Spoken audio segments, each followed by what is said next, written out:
What you are about to see is a reading and semi-visualization of the screenplay Night Terror by R.J. Lowe. It is an account of the tragedy which befell a group of 10 people. It is all the more tragic in that most of them were famous. Had they lived commonplace, normal people lives, they never would have believed what they would face that fateful weekend.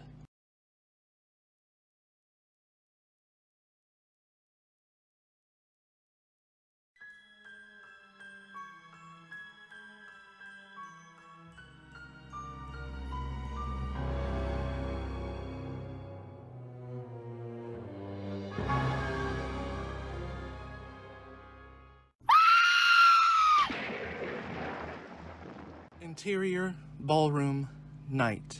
A storm is raging.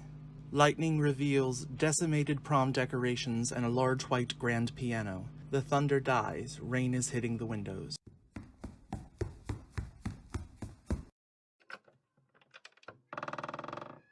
A shaft of light spills across the floor.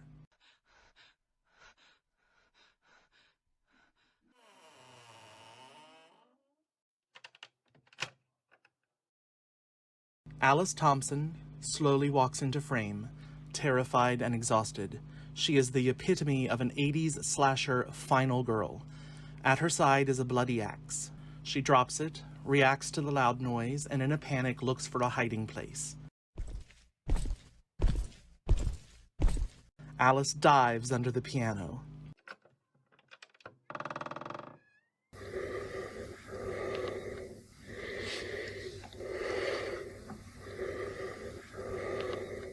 Alice clamps her hands over her mouth.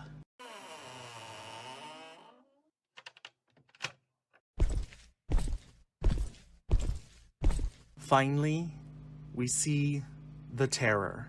He is wearing dirty black boots, forest green coveralls, a blood red shirt, and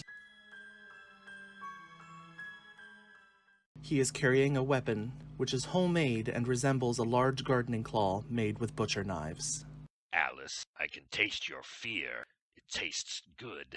Why don't you come out and play? Never! Then I'll just have to play you my Wonderland Requiem. He drops the claw, sits at the piano, and begins to play an epic, complicated piece.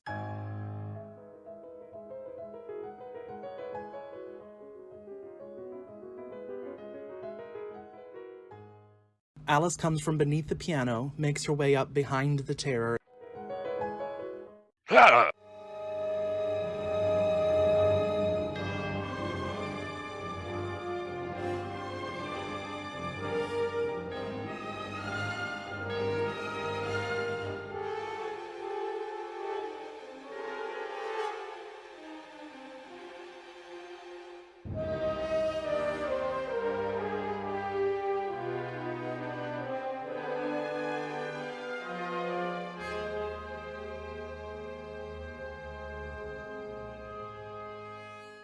She screams and makes a mad dash for the claw. She grabs it and, in slow motion, runs over and swings at the terror. His head goes flying. His hands come into frame and grab at the air where his head used to be.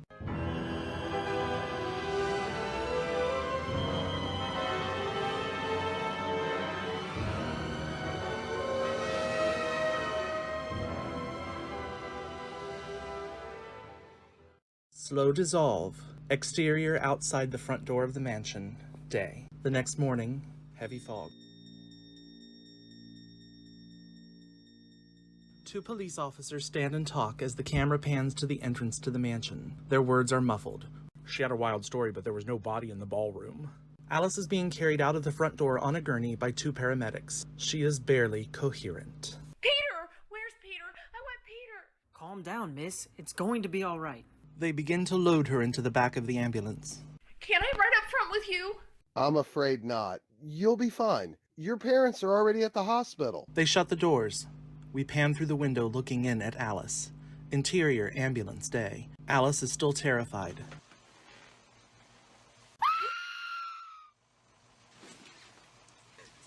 Oh, Peter.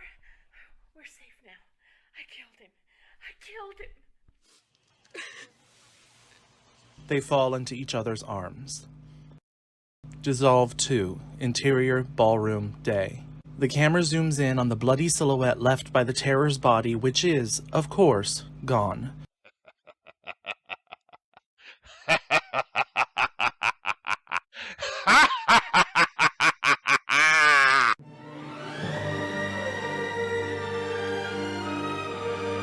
I'm coming to get you!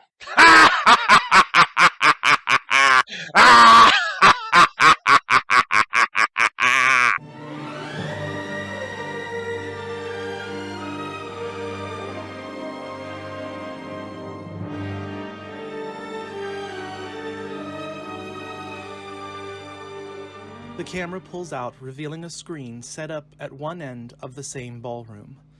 This was the final scene of Night Terror. On the walls of the ballroom are the original one-sheets for the films in the Night Terror series. There are 2 chairs set up, and in them watching the movie are Tommy Richards and Ethen Rodgers. As the movie ends, Tommy turns off the projector, and they both begin setting up chairs. Why do you do that? Do what? Applaud at the end of a movie. It's not like the actors can hear you. I don't know. My brother used to do it when we were 12 and I've never stopped. I'm just enthusiastic, I guess.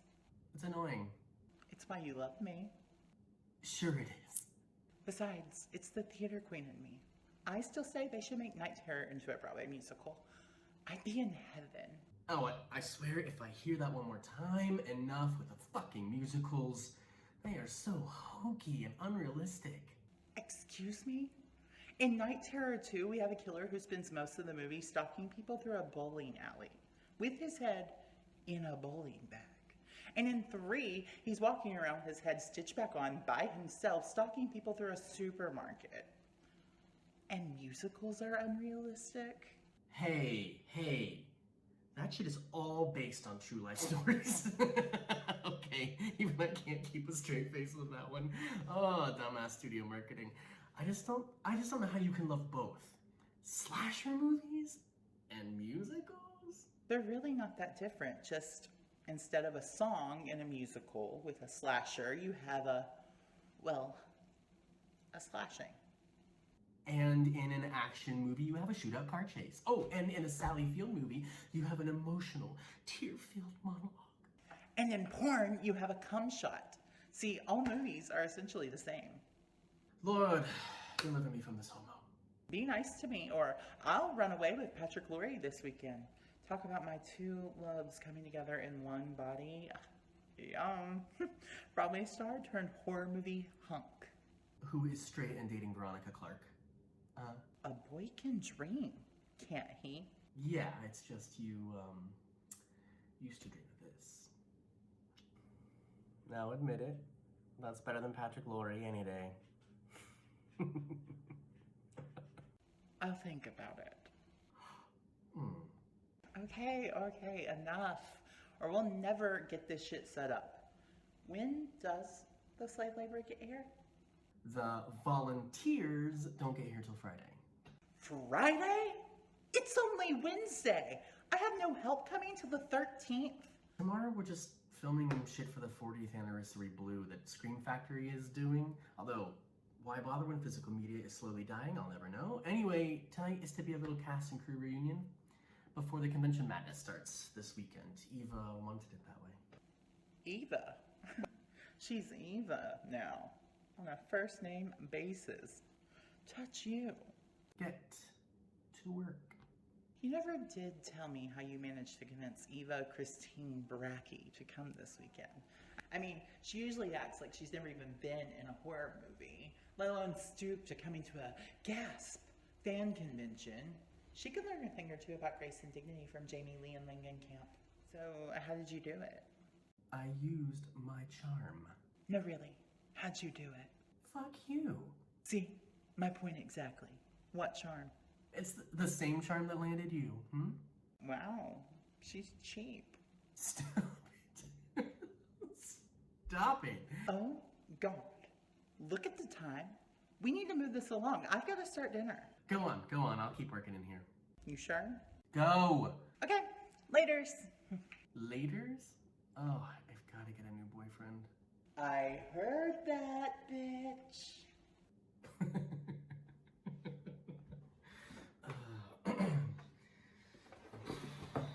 10 little 9 little 8 little Indians, 7 little 6 little 5 little Indians, 4 little 3 little 2 little Indians, 1 little Indian boy. Yay! Shit.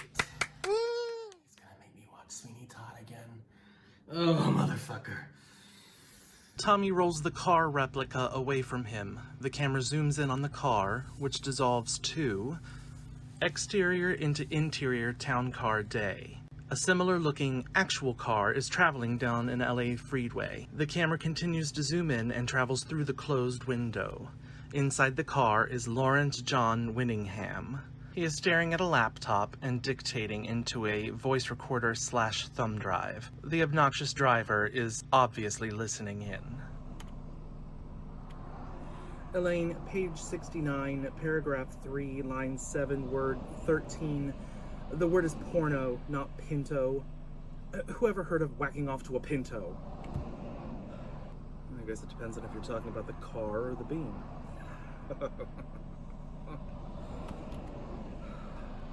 Oh, Elaine, make a note. I need to ask my publisher if I really have to spend so much time talking about all the horror shit. I mean, I've done a lot of other really great work. Why can't I talk about writing my novel or working with Streep? You in the movies? Astounding observation. Yes, I am Laurence John Winningham. And before you ask, I am a director. I knew you looked familiar! You made those Terror movies with the guy in the mask! No, I made the first one. The only one worth watching. Oh, no, man, they was all great. Especially the new one. Look, I normally don't like remakes, but this one ranks right up there. It was as good as the original.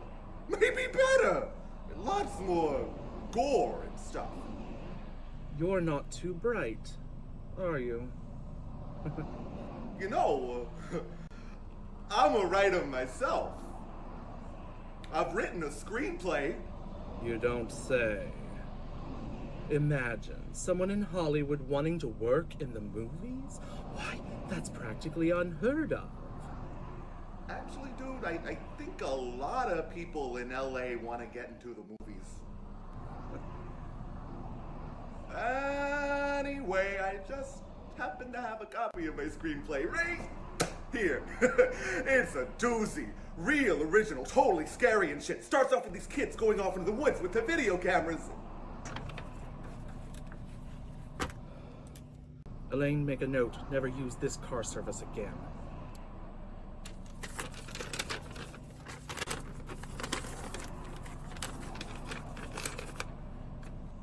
The camera follows the airplane up into the sky and dissolves too. The camera zooms in on an airplane, up to a front window, and through it to reveal Patrick, Lorre, and Veronica Clark sipping champagne in first class. Patrick is nervously tapping his legs. Veronica, who is reading a magazine, lays a calming hand on his. Patrick, honey, stop. I can't help it, Veronica. I've always been a nervous flyer. I know, but we're fine. Calm down. Are you sure the show was okay letting you off? Oh yeah. Kyle Dean was excited to go on finally. He has family coming in. I still don't know why you took that job. Movie offers are coming in and you become the umpteenth Phantom on Broadway for chump change. It's been a dream role my whole life. Call it a bucket list item. Check. Alright, jeez. Patrick Lorre, Broadway star. It's only 2 more months. I guess I can make it in that awful city for that long. New York City is the best city in the world. And what if I extend my contract? They've already offered. Darling, you can't. Tony says the Terror sequel deal's all but done. Oh. I didn't realize it was so close to being worked out. He's announcing it this weekend, so the fans are the first to know. Sounds like they'll be the second to know. Now, it's going to be weird trapped on an island with all those fanatics all weekend. It won't be that bad. I've told you, most of the Terror fans are respectful, intelligent people. And Tommy assures me that these guests have been screened closely. But even worse, we'll be trapped with Laurence. I mean, he hasn't exactly made it secret he hates the remake of his precious classic movie, and since I'm one of the leads in it... Well, he hates all the sequels too, so I'm doubly fucked. I was in 3 of them as a kid, and I'm the star of the remake. Fuck him. People made a shit ton of money, and he didn't because he signed the rights away, and now he's bitter. Boo fucking who for him. Just relax and have fun. You're right. I'm going to enjoy this weekend, even if it kills me. Once we land, that is. Veronica turns back to her magazine. There is a limousine on the cover. The camera zooms in on it, which dissolves to a limo. In the back is the grande dame of slasher movies, Eva Christine Bracke. She is on her cell phone. Yes, Tommy. I'm excited about this weekend. I just didn't realize she was going to be there. I thought you were only inviting people from the original series. Okay, I guess technically she is from the original series, but won't it confuse the issue if there are 2 different Alice Thompsons there? I mean, I was the first and only Alice. I killed the Terror all by myself. I cut his fucking head off. She played a wimpy Alice. I had to have her faggy little boyfriend help her. All right. Whatever you think is best. Yes, I'll be there soon. Kisses. She hangs up the phone and tosses it down next to her. Jesus. What I won't do for a good... She looks out the window. A yellow taxi cab passes by. The camera follows the taxi. In the back of the taxi is J. Gordon McLock. On his lap, half signed, is a black and white 8x10.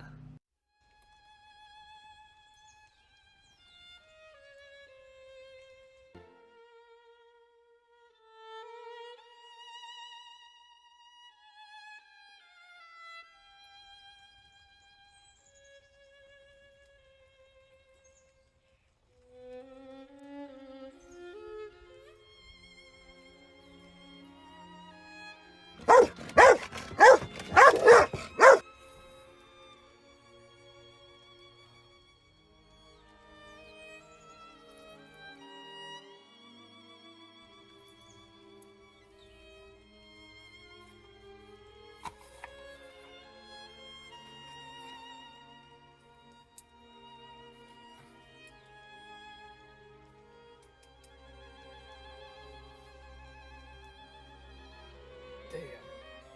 Trying to put batteries in this damn thing. The camera zooms in on his watch, which has a picture of the Terror on its face, and then zooms back out, revealing we are now traveling down a large straight stretch of 2-lane highway with no other cars in sight. We see a large forest green SUV with blood red rims. Its license plate says it is barely going the speed limit. Driving is Edward G. Farrands. He is looking at his watch, which is identical to McLock's. Wow, I'm really making good time. He turns on the radio. Love, soft as an easy chair. Love, fresh as the morning air. What the fuck? A red sports car quickly approaches, gets on his tail, and stays there, swerving and honking maniacally. What the fuck are you doing? Go around, idiot! Go around!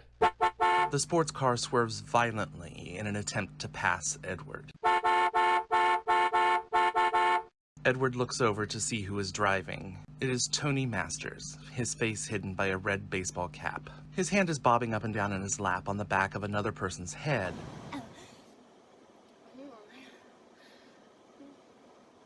Ah, come on, guys. I don't want to see that. Get a room! Or at least get a glory hole.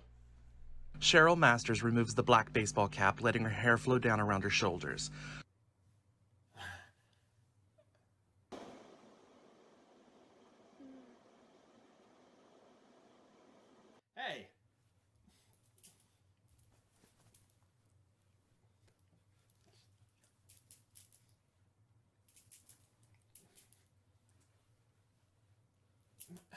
Come on. Yeah. Oh, yeah! Tony sees her, yanks down her shirt.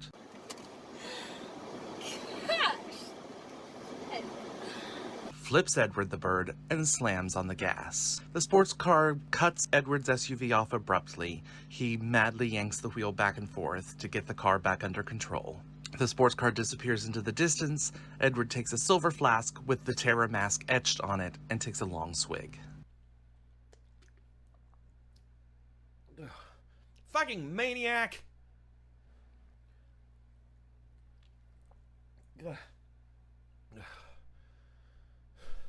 The camera zooms in on the flask and then zooms out to reveal. We are in the same airplane as before, but now in coach. Sitting by the window is Wayne Bloodsaw. He is drinking from an identical flask. He is very squeezed into his window seat. Beside him is Crazy Ralph. Wayne pushes the call button.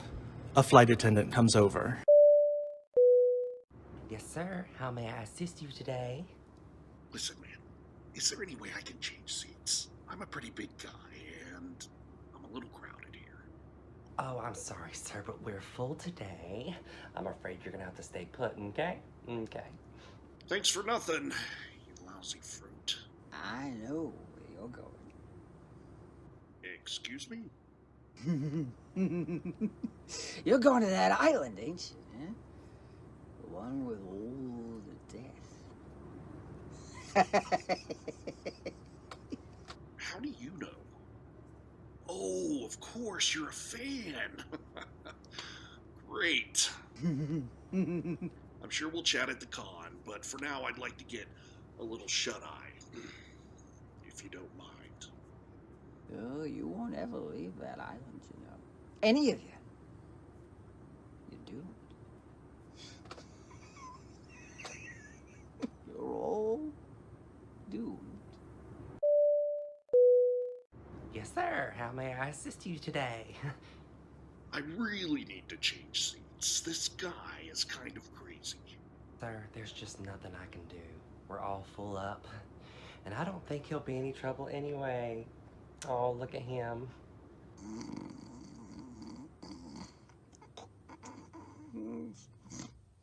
Interior SUV day. Edward passes a cop with the sports car from before pulled over. Tony notices him and flips him off again. Exterior, boat dock, day. McLock, Edward, Wayne, Patrick, Veronica, and Laurence are all gathered near a ramp onto a small boat called Bodacious Blondie, with a Terror Island logo printed on the side. The boatman, Frank Nesbitt, is taking their various pieces of luggage aboard as they all wait on the final two guests. I notice Her Highness is the last to arrive, as always. Well, one of the last two. Two? Well, who else is coming? Tony Masters. Oh, right. That pissant, tatted-up bastard director who didn't cast me in my own fucking role. I want a new vision, dude. Screw them both. We should just leave without them. Exterior parking lot continued. The sports car roars into the parking lot, squealing to a stop in the space next to Edward's SUV. Tony throws open his door, denting the hell out of the SUV. Cheryl gets out of the other side. Tony grabs his rumpled duffel bag, adjusts his crotch, grabs Cheryl around the waist, and they walk. Edward grimaces when he sees who it is walking towards the group. Tony and Cheryl saunter together up to the crew. Sup, everyone? Wayne, my main man. Good to see ya. Ronnie, Patty, both looking smoking hot as usual. And who's this douchebag? Tony, this is Edward, the original Terror. From the original movie. Oh, that's right. Dude, good to meet you. We've met, and you sure as bloody hell knew who I was. Dude, relax. It's a joke. It's good to see you again, man. For real. This is my wife, Cheryl. Charmed, I'm sure. Cheryl? Well, it's nice to put a name with the tits. Huh? Yes, we met on the road. You flashed me your, helium balloons just before your husband tried to run me off the highway. Dude, that was you? Jesus, man, I'm sorry, but you were just driving so fucking slow. I had to get past you before I lost my fucking mind. I'm surprised you could drive at all after busting your nut so hard. Guys, come on. We gotta last a whole weekend on this island. Call a truce already. Tony and Edward barely nod agreement. Hey, babe, I want to freshen up. It was nice meeting you, Mr. Original Terror Man. Bye, honey. You have a great weekend. And don't fuck anyone else while you're there. That's my big dick. Oh, mine. Classy. You got a problem, Grandpa? That's what I thought. Bye, hon. Tell the kids I'll miss them, and give them a kiss for me. Kids. Daddy says he'll miss you.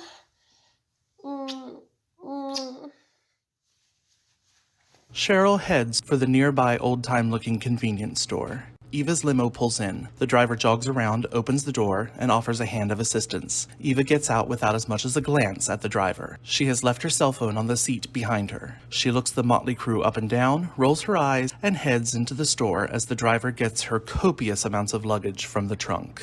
Oh, God. I'll be back. I gotta powder my nose and get a drink. That's not a bad idea. I could use a potty break myself. Whatever. I'll be here when y'all are ready to shove off. Interior, convenience store, ladies' room, day.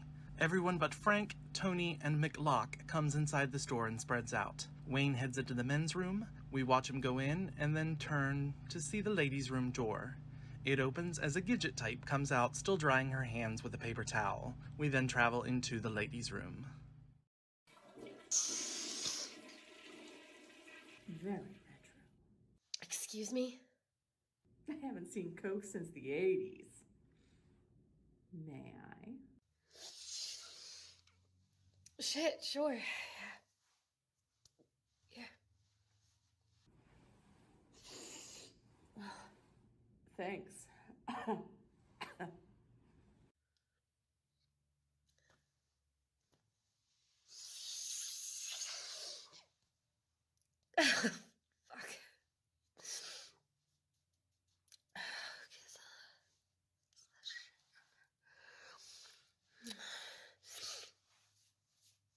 Okay. I can peek clearly now. The rain is gone. The door to the ladies' room opens and a familiar-looking green jumpsuit with red shirt beneath is seen. The figure closes the door quietly and bolts it. Hello?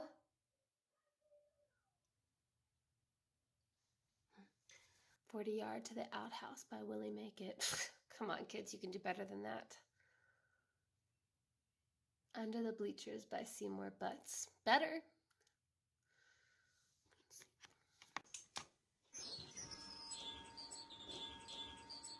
Hello? Is anyone there?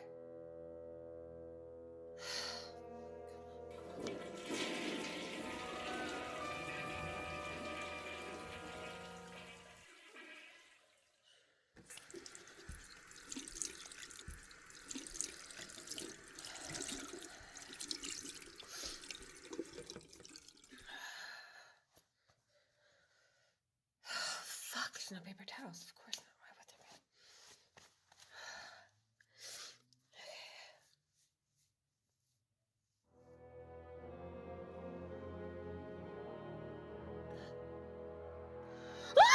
be? The terror lunges out of the stall, cutting off her scream by clamping his hand over her mouth, pinning her up against the sinks. He raises the claw, buries it in her shoulder, and drags it down to her hip.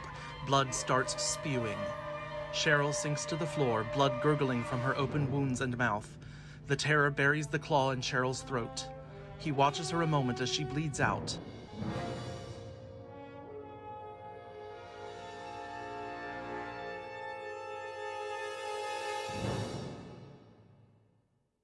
Once Cheryl is dead, the terror goes to the door, opens it, turns the sign hanging on it to say, switches off the light, and leaves.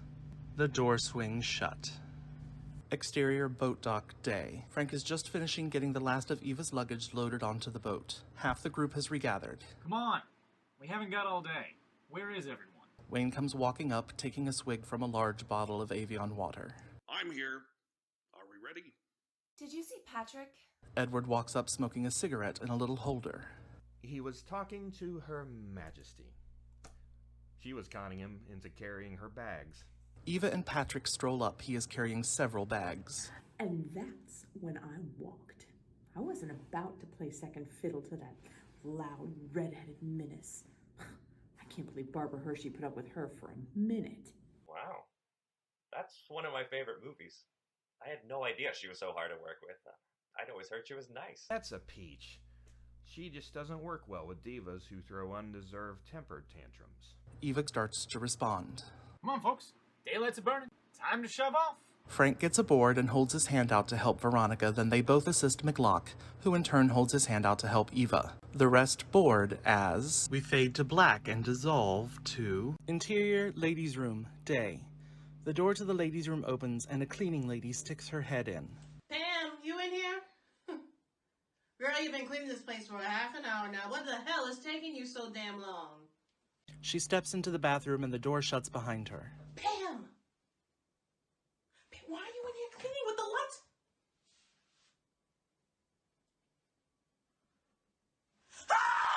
Screams from the 8 guests on the boat as Eva pops a bottle of champagne and pours 8 cups. Here's to a fun weekend. So, Eva, I have to ask. Something I've been dying to know. What? Well, you know, it's no secret that you're kind of looked down on fan conventions before this. No matter how many times I told you what an ego boost they could be. You said you'd never go to one, so why the sudden change of heart? Simple. I realized this was a good way to raise money for my charity. Hear, hear. Charity. That's a good girl.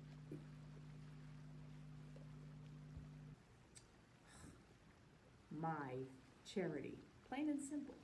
Tommy Richards. You all know Tommy, right? Well, I met Tommy when I was trying to track down some of the Night Terror cast for a charity project I was working on, and he suggested this convention as a way to raise even more money.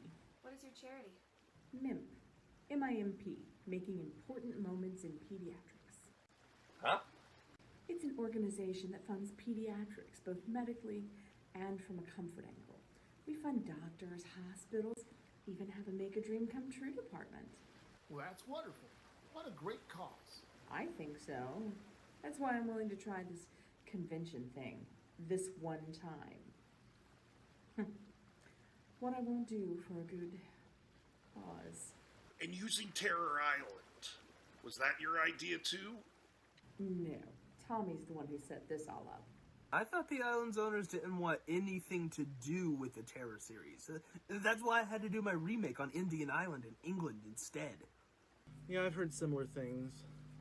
Yeah, they basically cut Terror Island off from civilization, renamed it Soldier Island or some shit because they got sick of all the fans.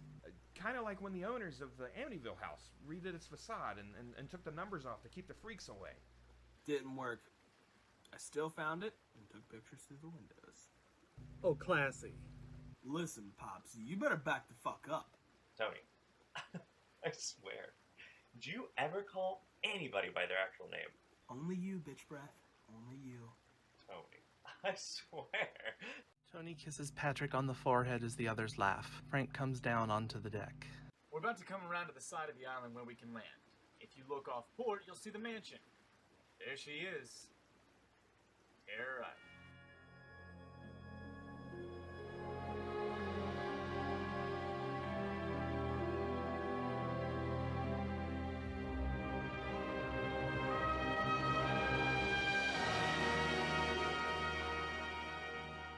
I've been driving this boat out to this island for 3 years now, and that sight never fails to take my breath away. 3 years? Yeah, I moved out here from Ohio to... Let me guess. To get into the movies.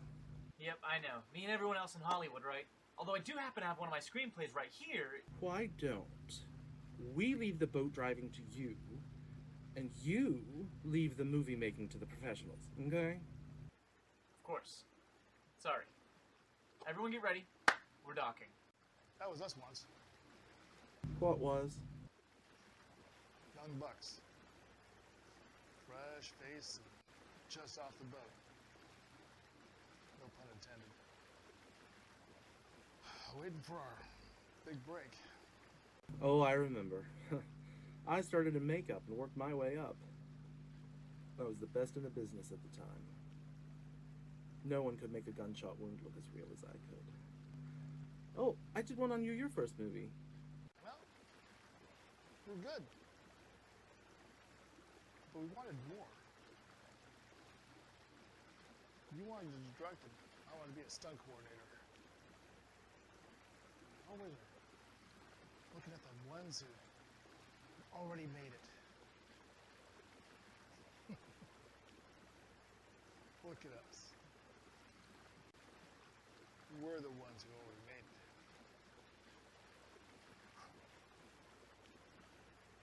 I wonder how would our idols react if we got a chance to meet it. I met Hitchcock once. I gave him my script to read. He said he'd call me. And? I'm still waiting on his call. I'm waiting for death. Nothing sadder than a stunt guy who can't perform stunts. But doesn't mean I can't have fun waiting. Hence, that's why I go to these conventions. Reminds me of the work I was lucky enough to do is appreciated. Now, here we are. Frank and Patrick hop off the boat to tie it to the dock. Everyone starts to gather their bags. Veronica and Eva listen to Patrick and Frank's conversation. Here, let me get that. Thanks, man. It must be hard to make this trip in shitty weather. What happens when there's a storm? You're not wrong. No boat can land on Terror Island during a bad storm. Last year, the island was completely cut off for over a week. That would suck. What did they do for food, and how do they cater parties? They keep the pantry pretty well stocked with non-perishables for emergencies, and there's a huge-ass kitchen where huge meals can be prepared by minimal staff. And everything is gas. Why is that? No way to run lines out here. All power runs on generators here on the island. What about telephones? Cell service is spotty at best. Unless one of those storms rolls in, then forget about it. Otherwise, there's the CB radio. Wow. How Stephen fucking King can you get? Frank lowers the gangplank. Eva storms off first. Someone get my bags, please. She starts up the stone stairs and quickly turns the corner out of sight. Yes, Your Majesty. Patrick helps Veronica off the boat and reaches for her bag. That's okay. I can manage. Help carry her Grace's bags. She gives him a peck on the cheek and heads up the stone stairs. Laurence walks right by Eva's bags, hops off the boat, and starts up the stairs with a sour look. Wayne grabs some of Eva's bags and heads up. Edward starts to pass the bags. Tony thrusts a makeup case into his hands and grabs up the final 2 bags himself. As he gets off the boat, he hands one of the bags to Patrick, and he and Wayne head up the stone stairs. McLock picks up his own bag. Excuse me. Can you hold this for a second? Sure. Let me give you a hand. Patrick helps him off the boat. McLock reaches for his bag. I got it. You go on up. Go ahead. These old waves are going to take a while to go up them stairs. Besides, I want to take some time to soak in the view. Sure. All right. If you need anything, just holler up at me, okay? Will do. Thank you, Karen. Patrick takes off up the stone stairs, taking 2 at a time, despite being laden with multiple bags. Oh my God, it's a damn pretty view. He slowly starts up the stairs. The camera zooms past him and up, passing each person on the way, and ends just in time to see Eva reach the top, quite out of breath. Cut to interior kitchen day. Tommy rushes into the kitchen. Ethen is busy chopping with a huge butcher knife, of course. He has earphones in and is singing something Broadway, probably Sweeney Todd. Hey, they're here. Ethen, they're here. Ethen! Ow! Son of a cunt. Motherfucker. Jesus, you scared the piss out of me. Are you trying to kill me? Give me a heart attack. My brother used to pull that shit on me.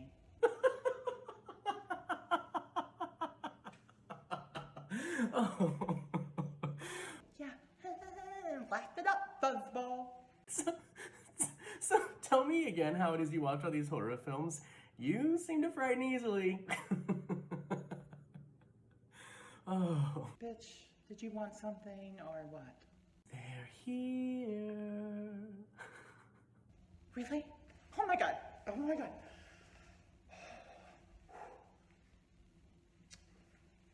Ethen sprints towards the door, Tommy hot on his heels. Did you get the painting hung in the ballroom? Yes, Ethen. Good. They reach the front door.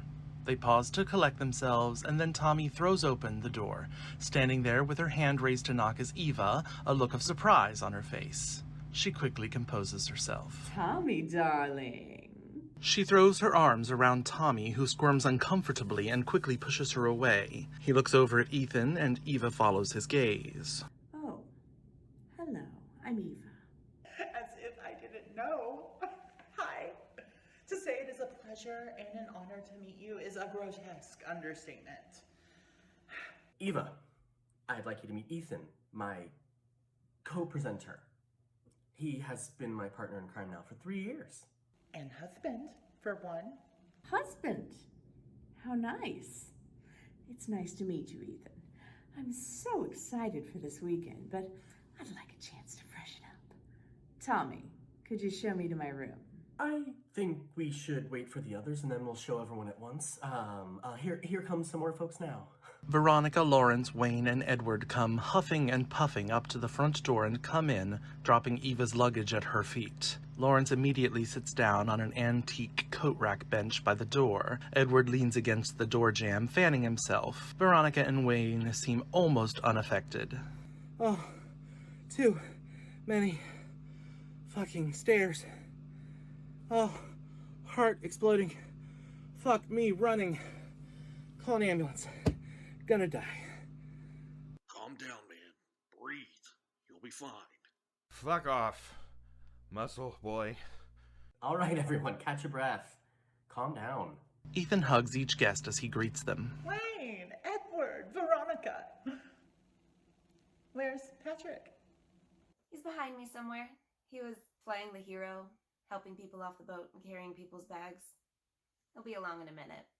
Mr. Winningham, to say it is a pleasure and an honor to meet you is a grotesque understatement.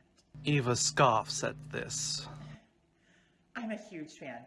Obviously, I love Night Terror, my all-time favorite movie. But I also love the one you did with Meryl, Heartbeats in Melody. You saw that? Oh, absolutely. Oh, so you were the one. It was brilliant. Meryl's best work ever. I saw it 7 times in the theater. Wow, that's obsessive. Oh. You know I dubbed all of Meryl's playing in that movie. In fact, I even used a couple inserts of my hands on the keys. Oh, I know. Meryl has talked about it in interviews, complaining because she doesn't have hairy knuckles. You also composed the Wonderland Requiem in Night Terror, right? Laurence nods as Tony and Patrick come in, out of breath. I'm not leaving this island, ever. I refuse to set foot on those stairs, ever again. Well, down isn't the hard part. Gravity helps a lot. I'd be glad to show you. Back off, man! Jesus, it's just a joke. Lighten up. Tony, Patrick, so good to see you again. Ethen, my main man! You still wasting your time with this stupid homo? Yeah, I feel kind of bad for him.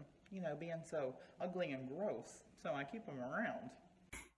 I keep telling you, you'd be better off running away with me. I would, but, you know, I'm scared to death of Cheryl. I feel like there'd be a lot of blood if I ever saw Cheryl again. Who says we'd be leaving her behind? No. I was born, looked over my shoulder and said, wow, really not for me. If we could come back to reality for a moment, where is McLock? He's back there somewhere. He told me he wanted to take his time and take in the surroundings.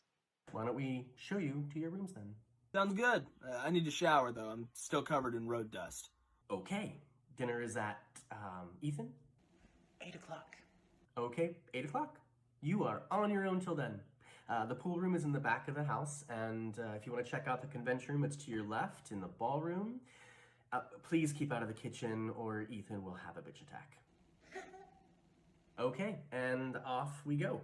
You are all staying on the hidden floor of the mansion. Those of you who shot the original movie here, or those of you who watch my web series, Terror Towns, will remember that as this mansion was being built, the owner kept changing her mind where she wanted what. Claimed it was to keep the ghost from finding her at night. So there are 2 separate second floors. The main one is reached either by the main stairs here or the elevator there.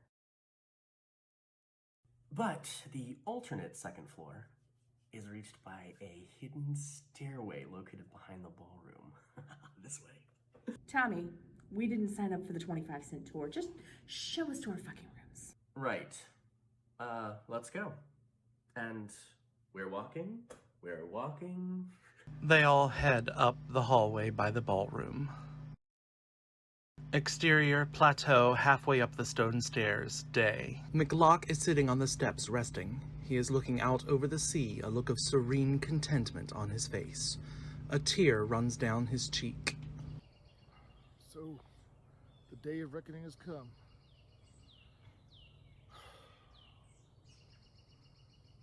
I'll be along soon, Christy.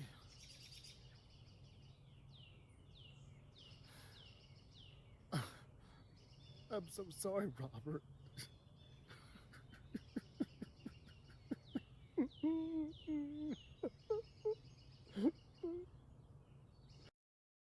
Exterior, boat, day. Frank has untied the boat and is back on it, revving up the engines and backing away from the dock. He looks down at his screenplay, picks it up, and in frustration hurls it into the water. Interior, Tony's bathroom, day.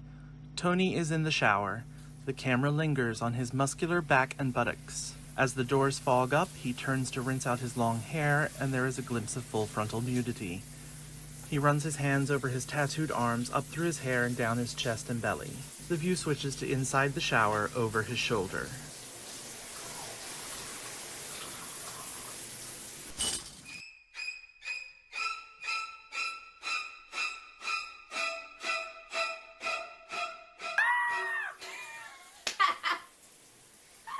You bitch! You fucking bitch! I can't believe you fell for that. I mean, how old school can you get? Damn you and your Hitchcock obsessions. You scream like a girl. Fuck you. And Hitchcock was a hack.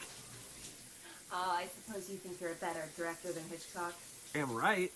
He had so many hackneyed shots and setups. I have vision. You stupid asshole. They weren't hackneyed when he used them. He invented them. Yeah, but... Just shut up. You fucked me. Veronica drops her robe and steps into the shower. What about Patrick? He's headed down to the pool. We're free and clear. They begin to kiss. Tony stops and pulls away slightly. You never told me what you decided to do about the... It's taken care of. I told you not to worry. God, I miss this body. They kiss again. He spins her around and presses her up against the wall. He lifts her. Her legs go around him. She cries out in pleasure a little as he enters her. Exterior, plateau, halfway up the stone stairs, day.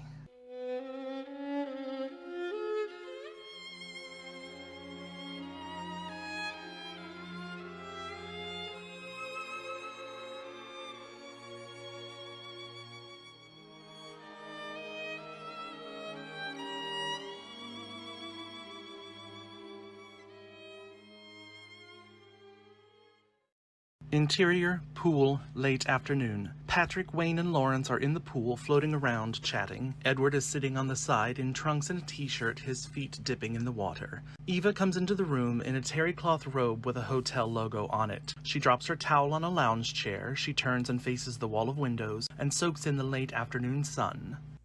Nice. Real classy, wearing a stolen robe. What is your problem, Farrands? You've been sniping at me ever since the boat. What the fuck did I ever do to you? You told me my work was shit. What? No, I didn't. I never said that. You never said those words exactly, but your actions said it. Every interview you've ever given or you've shat all over your horror roots, you shat on me. I'm quite proud of my work in the Night Terror films. I'm proud of the work I've done in all my horror films. I've directed, I've written, starred in, and even cameoed in some.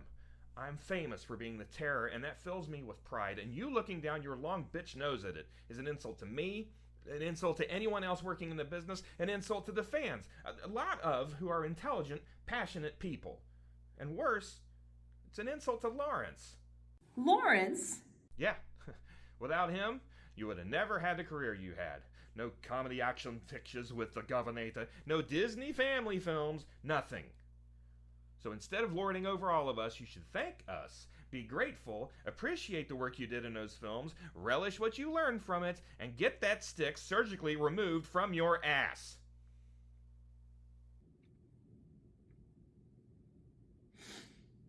You're right. You're absolutely right. And now karma's biting me in the ass for it. What's that mean? I haven't worked for a very long time. My last audition was to sell yogurt to help you shit. Even that went to Jamie Lee. I can't even get arrested in this town. They won't waste the film on a mugshot. Oh man, that sucks. But it's a crazy business. You never know when things might turn around. Let this weekend be cathartic for you. You really will relish seeing yourself through the fans' eyes. Edward stands and hugs her. He crosses over to his own lounge chair and lifts a white terry cloth robe with a different hotel logo on it. I know how you're feeling. I haven't worked since making Terror in Space, the lowest rated movie in the series. My living has been made at these conventions for a few years now. I really thought I had a chance at reviving the Terror with the remake, but at the last minute they dumped me. I've never known why. Sorry, man. Dude, not your fault. Tony's decision was his to make, and honestly, I needed to move on. Truly. Okay, enough of this maudlin bullshit. We're here to have fun, right? Right. Truce? Truce.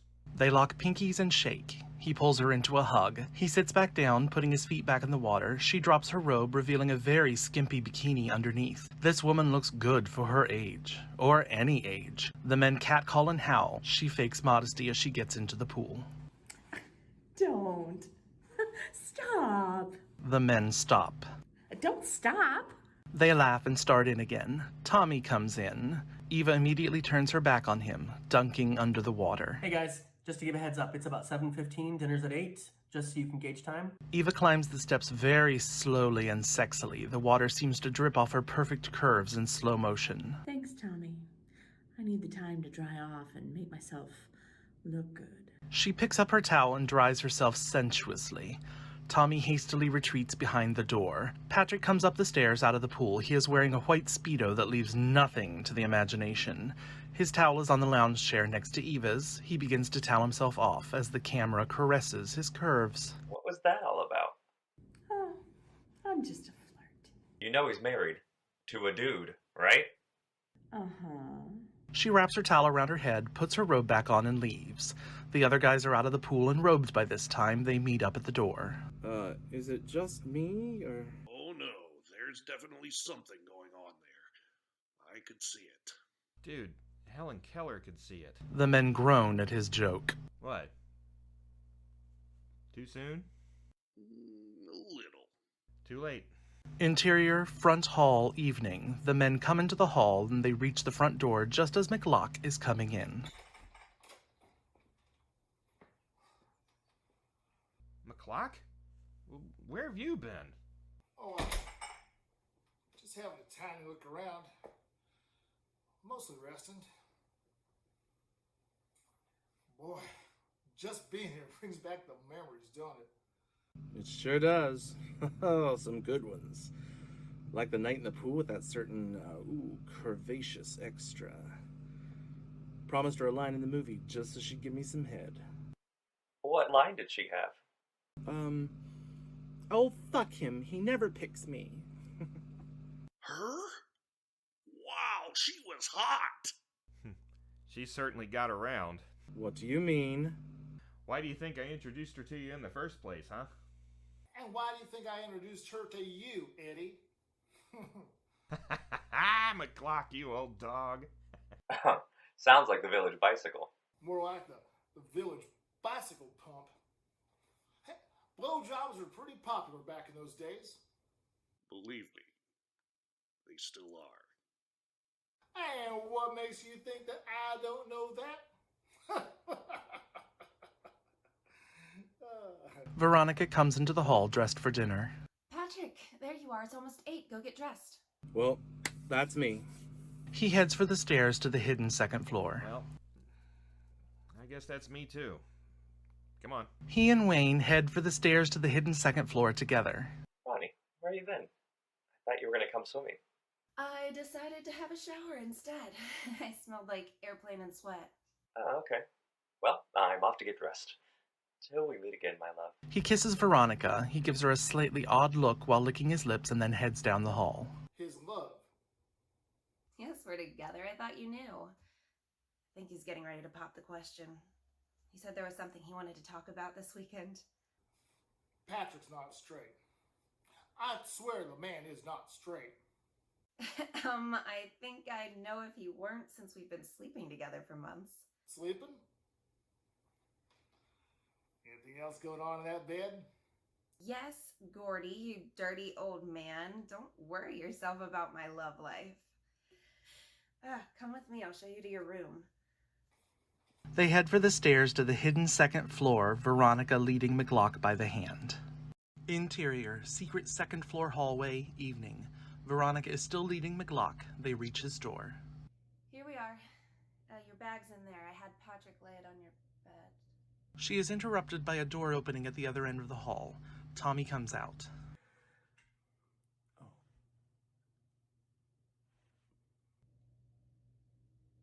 That was strange. That's Eva's room. Anyway, you get ready. Dinner's in 15 minutes. She ushers McLock into his room. She goes down the hall and knocks on Eva's door. There is no answer. She opens it and peeks in. Sounds of the shower running come from the bathroom door across the room.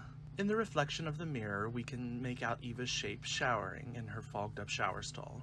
There is an envelope propped on the dresser. Veronica closes the door and heads down the stairs. Interior, Patrick and Veronica's bathroom, evening.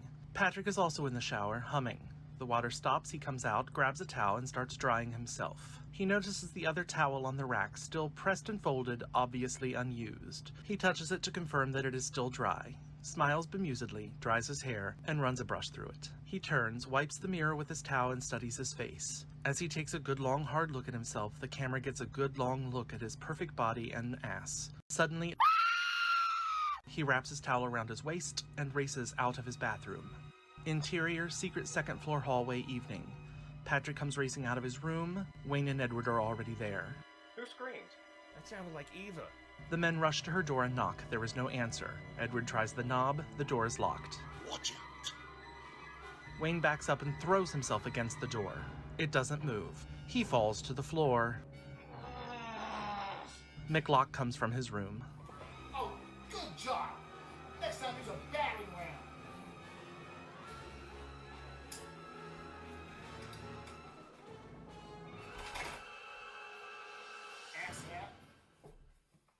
They pour into the room. It is empty. They are holding their breath.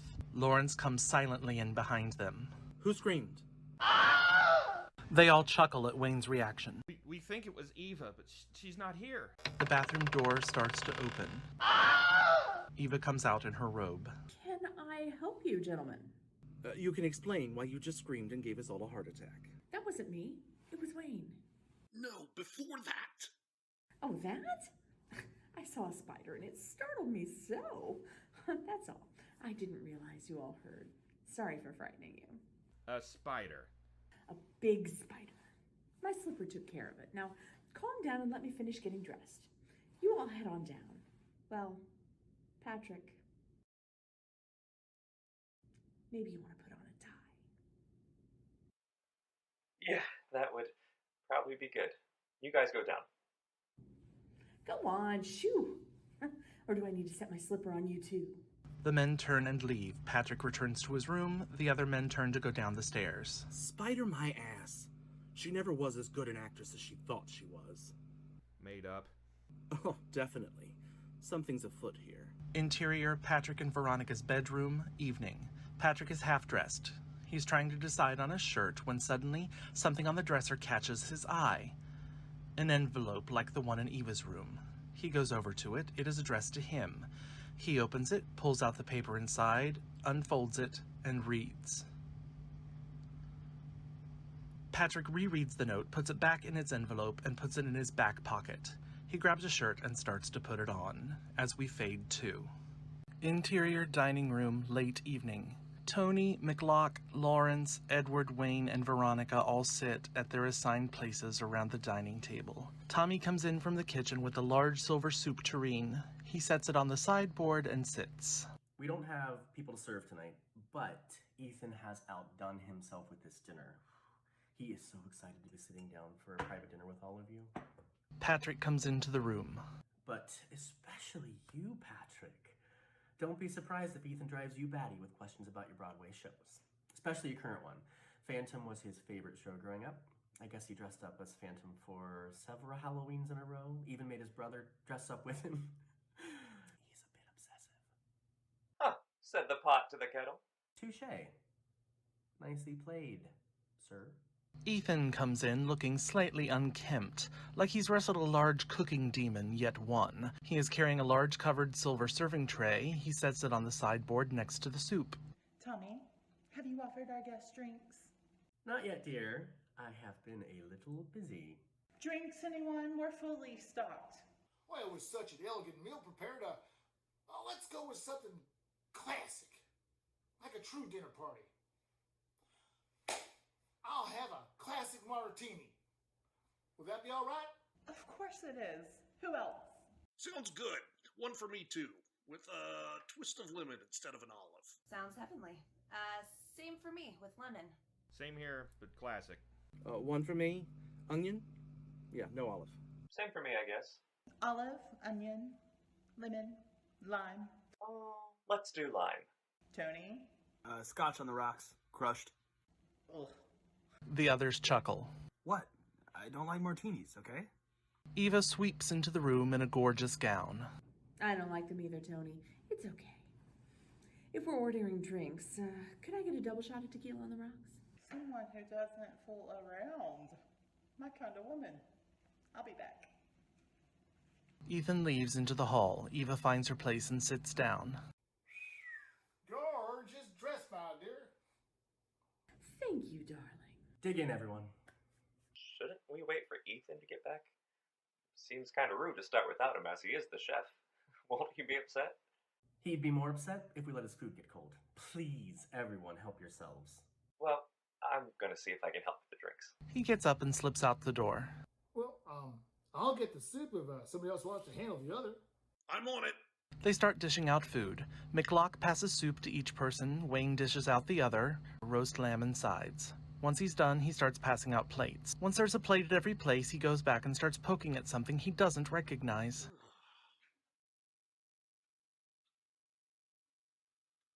What the hell is this? Veronica, who's been scowling at her plate, gets up and takes it over to the sideboard and sees what Wayne is poking at. It's eggplant. Ethen and Patrick have returned. Patrick lays a tray of empty martini glasses on the table and takes his seat. Ethen is carrying a tray with a pitcher of martinis and the 2 odd drinks. He gives those to their respective owners and starts pouring the martinis and passing them around. Of course it is. It's a new recipe I got from Pinterest.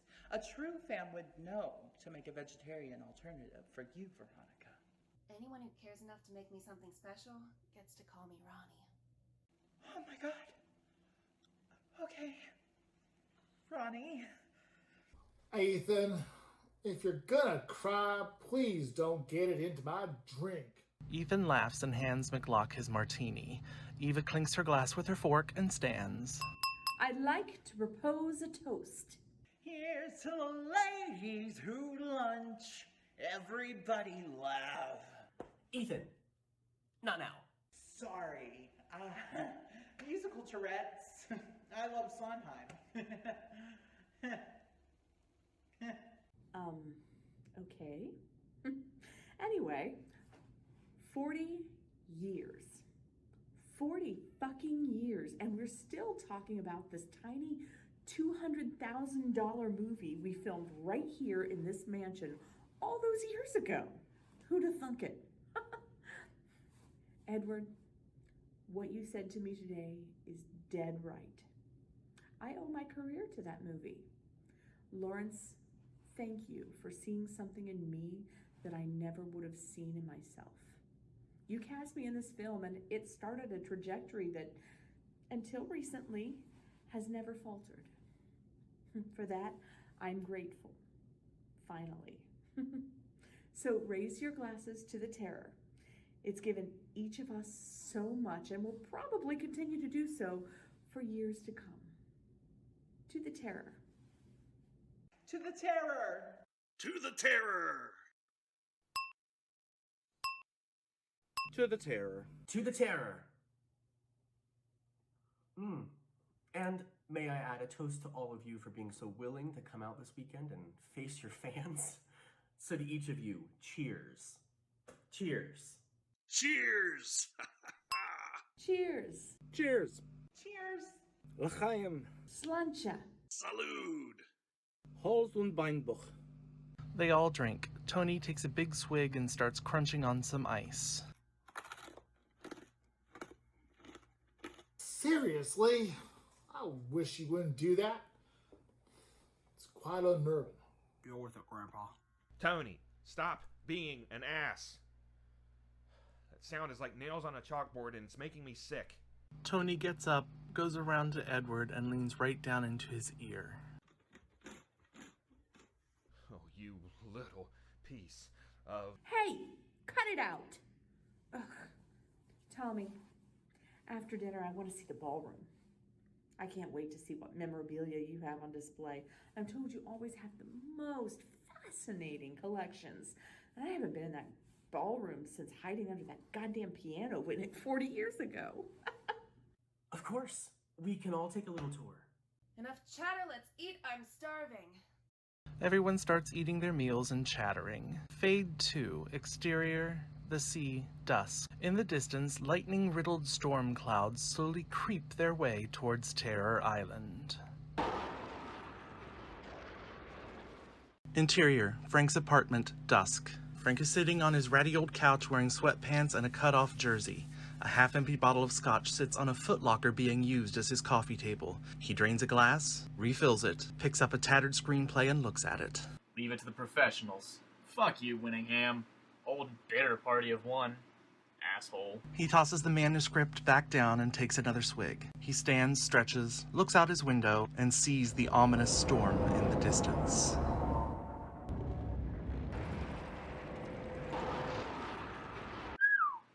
Jesus.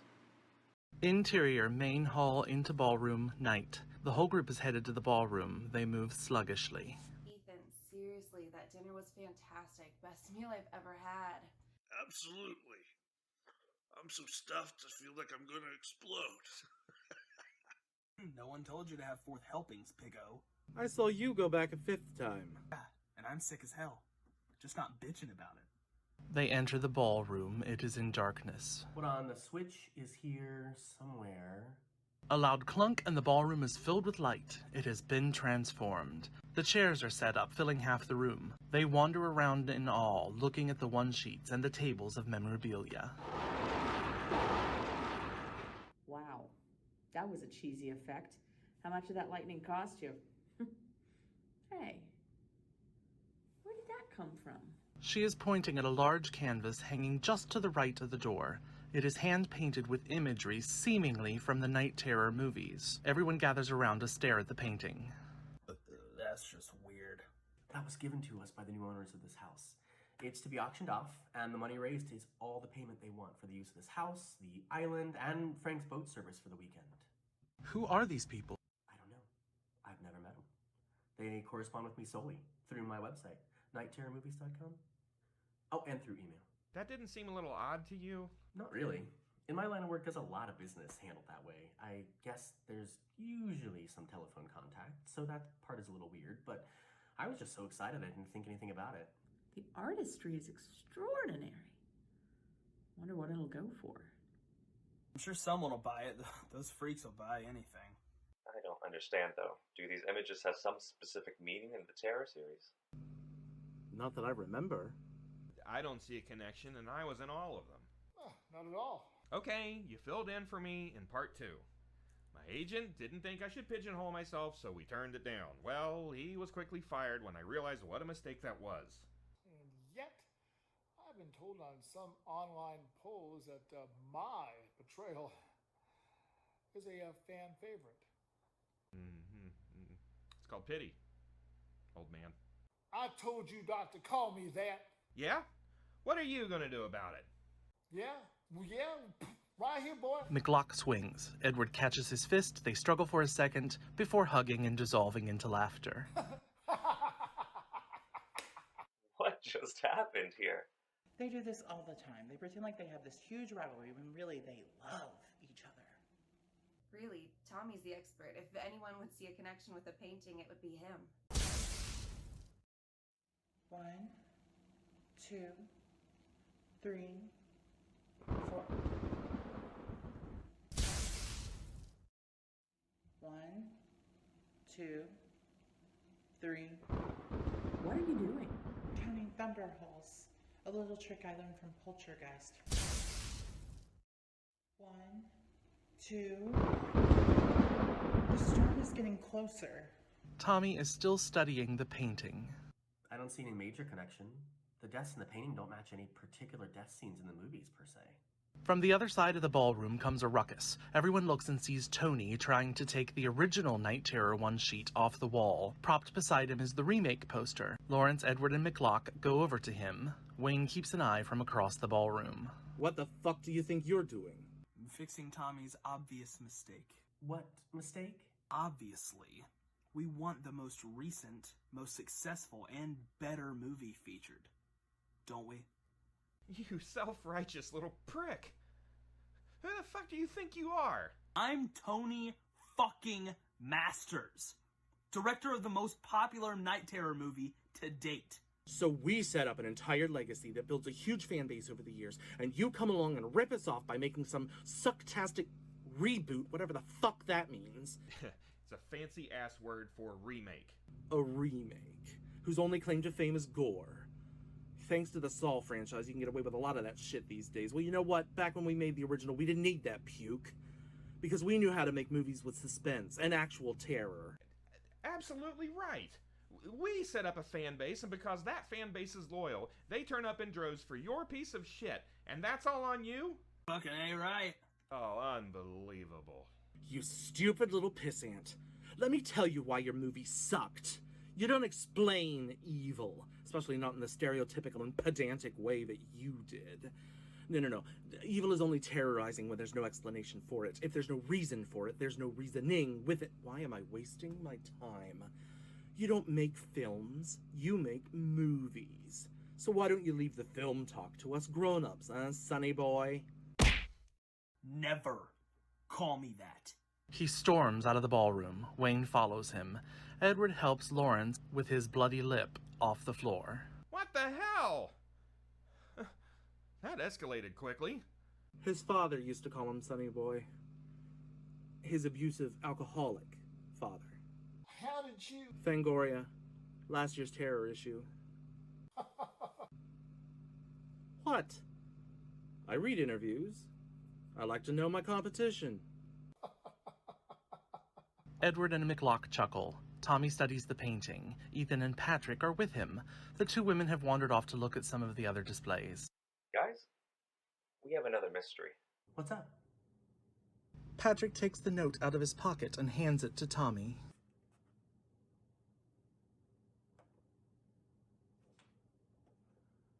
What the fuck? I have no idea. Eva was screaming, and a bunch of us went to check on her. She was acting kind of weird and said a spider scared her.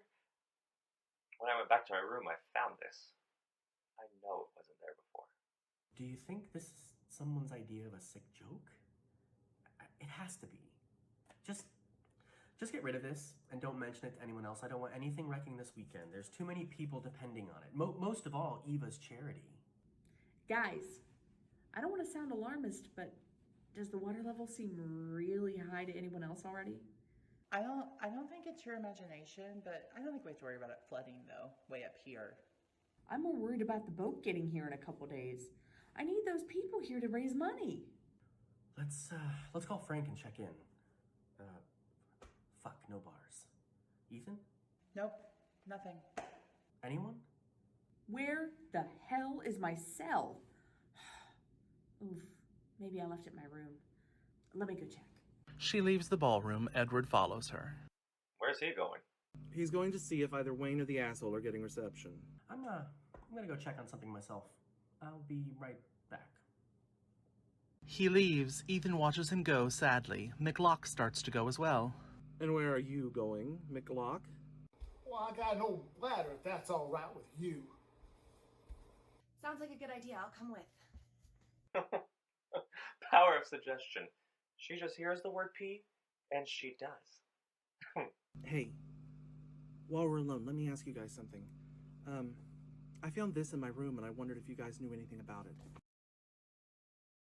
Why are you showing this to me?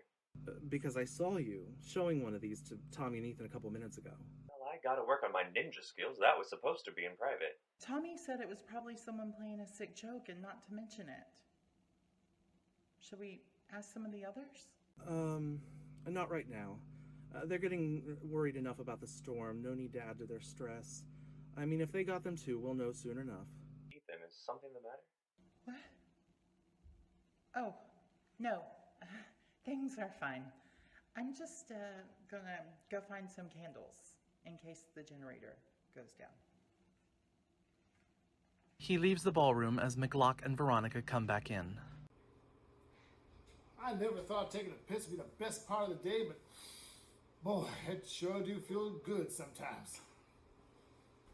Okay, the power of suggestion really does work. Would y'all excuse me? I'll be right back. He leaves the ballroom. The camera follows him to the bathroom. He hears a noise and looks down the hall towards the pool where it came from. It is dark and he can't see anything.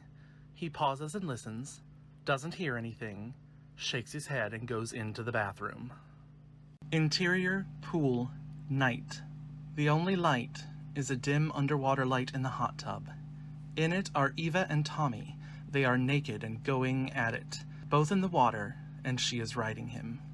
She stops and leans down to kiss him. What are you going to do about Ethen? Nothing. Why should I? The fat fuck does most of the work at home and at convention, sucks my dick when it needs it, and loves me blindly. Why would I ruin that? So a straight guy fucks another guy for the cooking and cleaning? Whoever said I was straight? What are you, bi? That's right. I'm bisexual.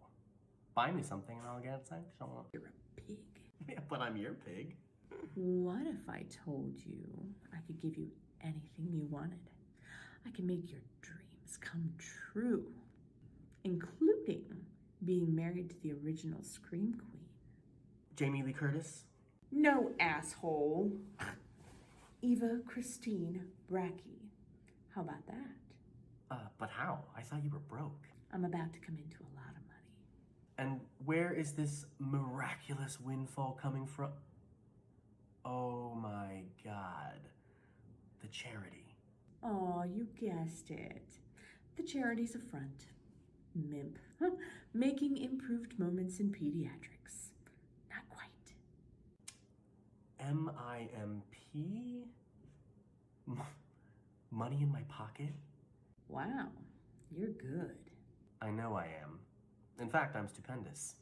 I've also always been very good at puzzles. I'll tell Ethen after the weekend is over that he and I are through.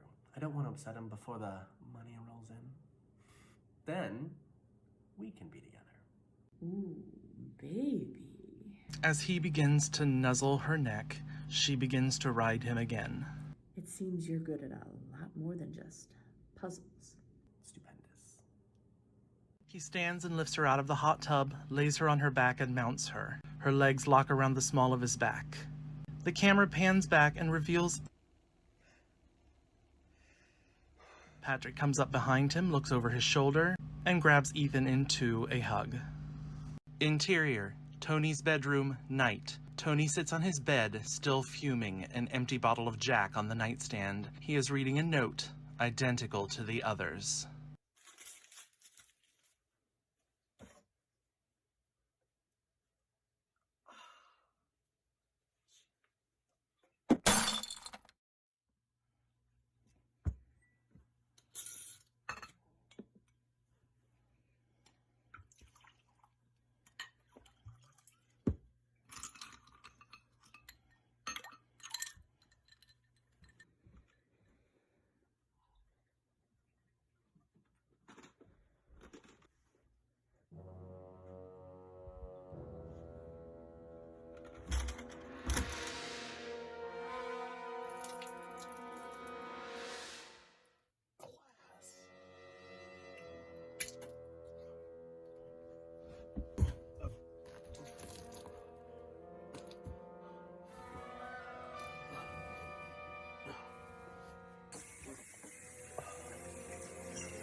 The Terror is standing and watching the bloodletting.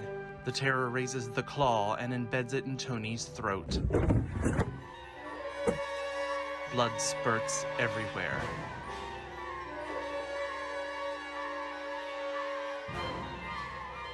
His eyes start to glaze over. He is just barely breathing. The Terror slowly turns and walks out of the bathroom. Tony's dying eyes watch as the black boots walk across his room. The TV turns on.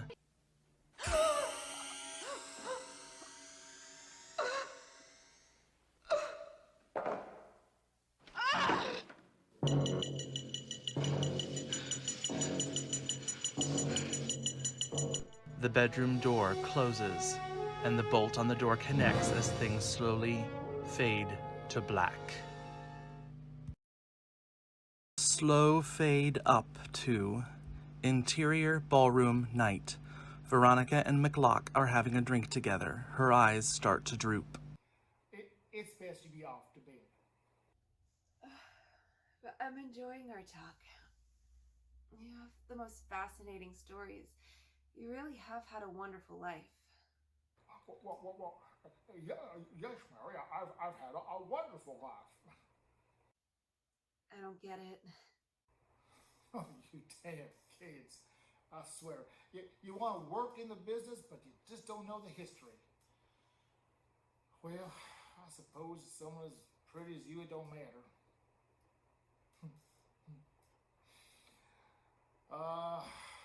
You've given this old geezer a greatest night of his life.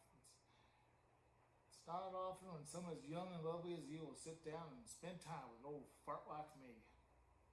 Would you stop that? You talk like you're dying. Oh, I soon shall. What? I didn't know you were sick. Oh, I'm not. I'm fit as a fiddle. Maybe a little cracked in the head, but other than that. Then why? Christy told me. Christy? My wife for 47 years. Wow, that's a long time to be married. What does she do? Oh, she's dead. She passed away a couple years ago. Just a few days after our 47th anniversary. I'm so sorry. But if she's gone, how did she came to me earlier today. She told me I wouldn't be leaving this island. It was finally time for me to pay for what I'd done. What did you do? I killed a man. Oh, it was called accidental, but nonetheless, I did it. And truth be told, there weren't no accident. How? I was stunt coordinator for Night Terror 3, and I was also scheduled to play the Terror again. It was the 6th day of filming, and it was just about our 6th shot of the day, and it would have been a relatively easy stunt. My stunt double, Robert, was hooked up to the harness, and I was supposed to jump off a 5-story building and fell, and then the last minute fly back up. I remember that scene. Quite thrilling. Unfortunately, that day I forgot to check things out.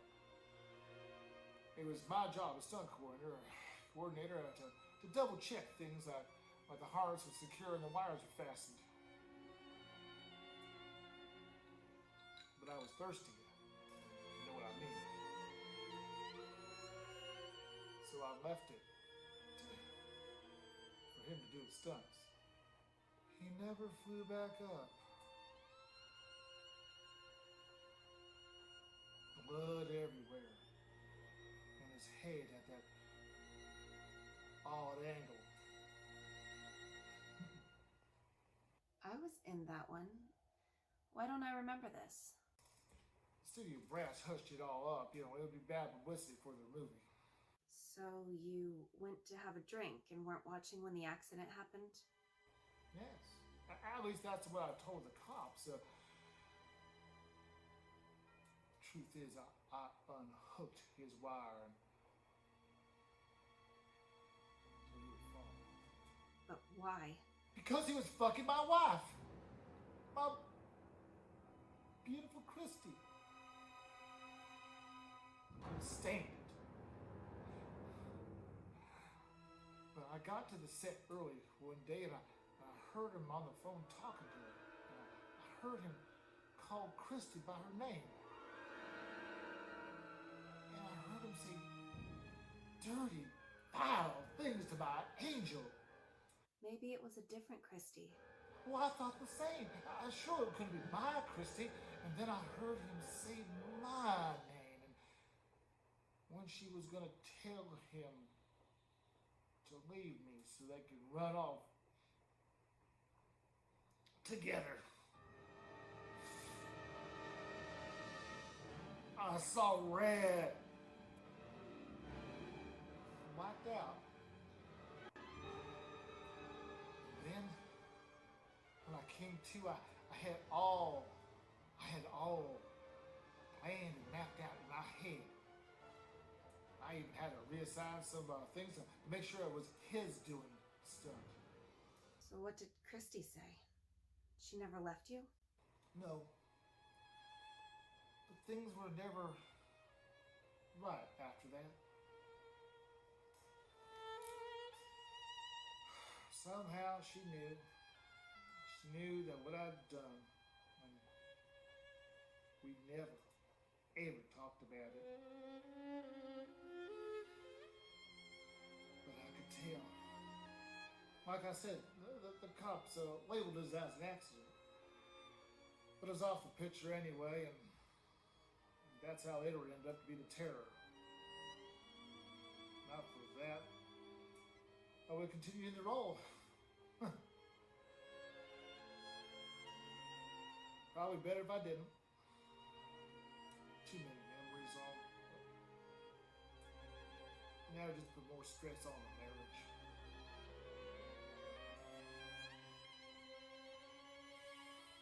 I loved her so. And now she's come back. The day of reckoning is at hand. She told me so. She even left me a note.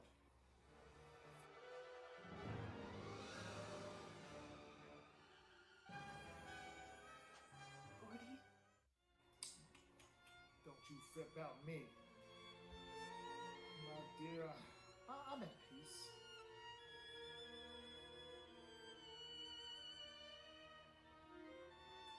I am ready to pay for my sins. Gordy. I'm fine. Truly. Now you go on upstairs and get some beauty sleep like a good little girl. I'm gonna stay behind and look out the stormy sky.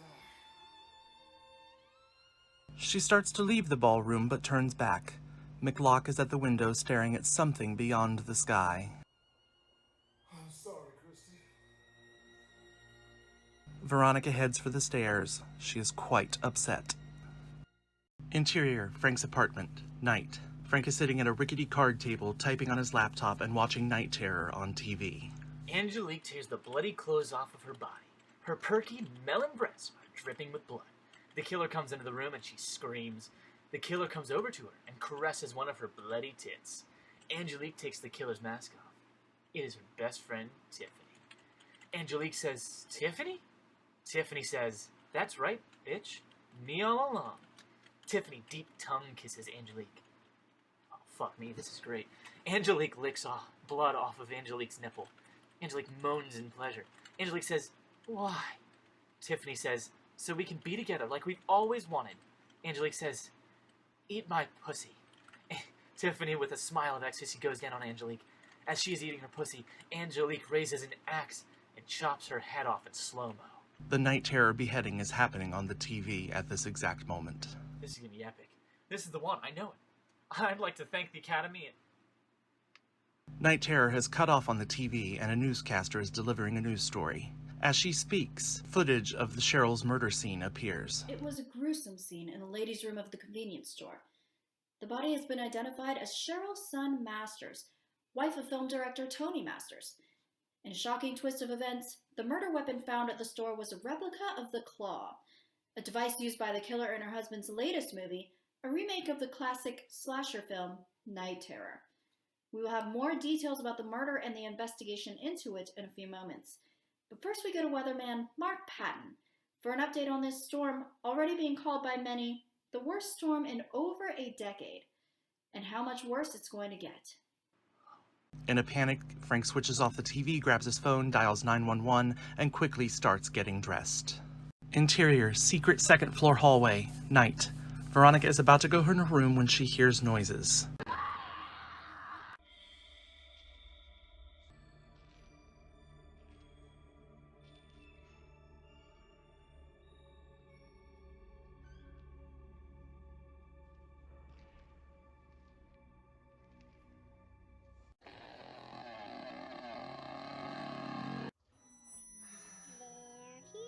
I think I'd been in enough horror movies to know not to investigate strange noises.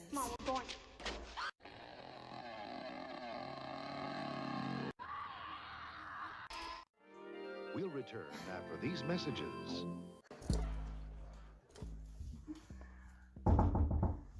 Tony. Tony, let me in.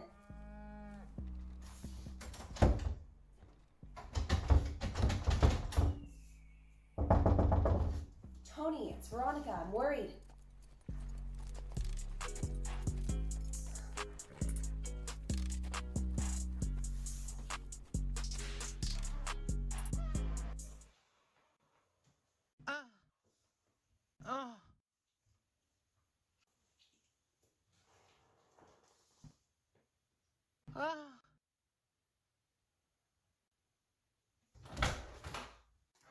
What the fuck? Christ. Oh God. Veronica. Ronnie, don't go mental. Give me a chance. To what? Explain? I think it's pretty fucking obvious what's going on here. She turns and bolts. Ethen, Go.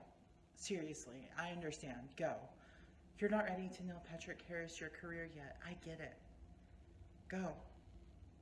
Go now and leave me. Patrick sadly chuckles at the Phantom of the Opera quote, grabs his clothes, and heads to his room. What the fuck is this? Is this your idea of a sick fucking joke? Where did you get that? It was waiting for me here in our room. Our room! This is addressed to you? Oh shit, Sherlock. So what did you do? Excuse me? I got one of those notes. I thought somebody was playing a sick joke, but then I found out some others have gotten them too. Yeah, McLock got one. He showed it to me earlier in the ballroom, and then he confessed to killing a man. Right. And I'm a big fag who's been lying and stringing you along for my career. You son of a bitch. I loved you. I thought you were gonna pop the question this weekend. You said you wanted to talk. Right. I couldn't lie to you anymore. I knew it wasn't right. I was going to tell you at the end of the weekend. The fuck you were. I was. And stop avoiding the question. You got a note too, so again, what did you do? Nothing. Bullshit. I didn't do anything. Veronica. I fucked Tony, okay? You fucked Tony? Yes, I fucked Tony, and then suddenly I'm the lead in a terror remake. Get it? So we're both liars. In the name of our careers. I guess so. Do you feel vindicated now? Was it just the once? Why does that matter? Okay, no. Not just once. Are you still fucking him? Yes. I thought so. So your shower earlier was with him. I'm assuming since your towel was still here, folded and dry. Yes, Miss Marple. Interesting. One thing I don't understand. One thing? I don't understand why we're getting these notes in general, but I can understand why someone would give me one for my secret. If I'm hiding in the closet, they could blackmail me. Why give you one? You're cheating on your boyfriend? Who cares? Your lover is married? Yawn. That's old school. What? What is it? Veronica, you might as well tell me everything. I had an abortion. What? One of my times with Tony. The condom broke. So I got rid of the problem. Are you sure it was Tony's and not mine? Yes, it was when you were using phantom rehearsals as an excuse to not make love to me. You were really good at finding excuses. I guess now I know why. I'll have to tell McLock he was right. Jesus, Ronnie, how do you live with that big of a secret? I think you know the answer to that better than anyone. I swear I never meant to hurt you. I swear, if you use one more cheesy-ass line like that, I'm going to kill you with my bare hands. Ronnie. So, do you love him? Don't do this, Ronnie. It's a simple fucking question. I don't know. I think I might. So this wasn't the first time? No.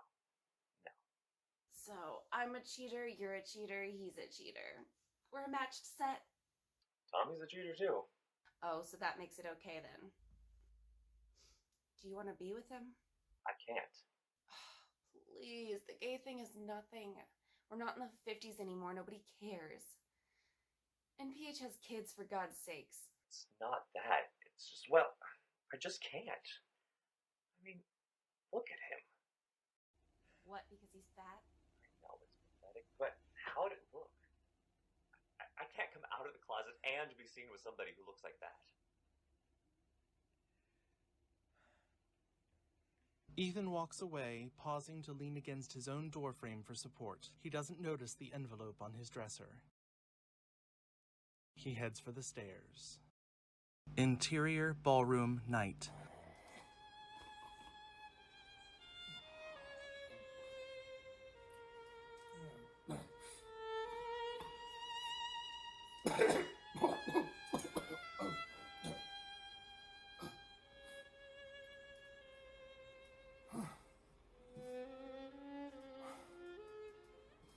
Interior front hall night. Ethen comes from the kitchen carrying a plate heaping with cookies and a glass of milk. Movement on the second floor balcony catches his eye. He looks up.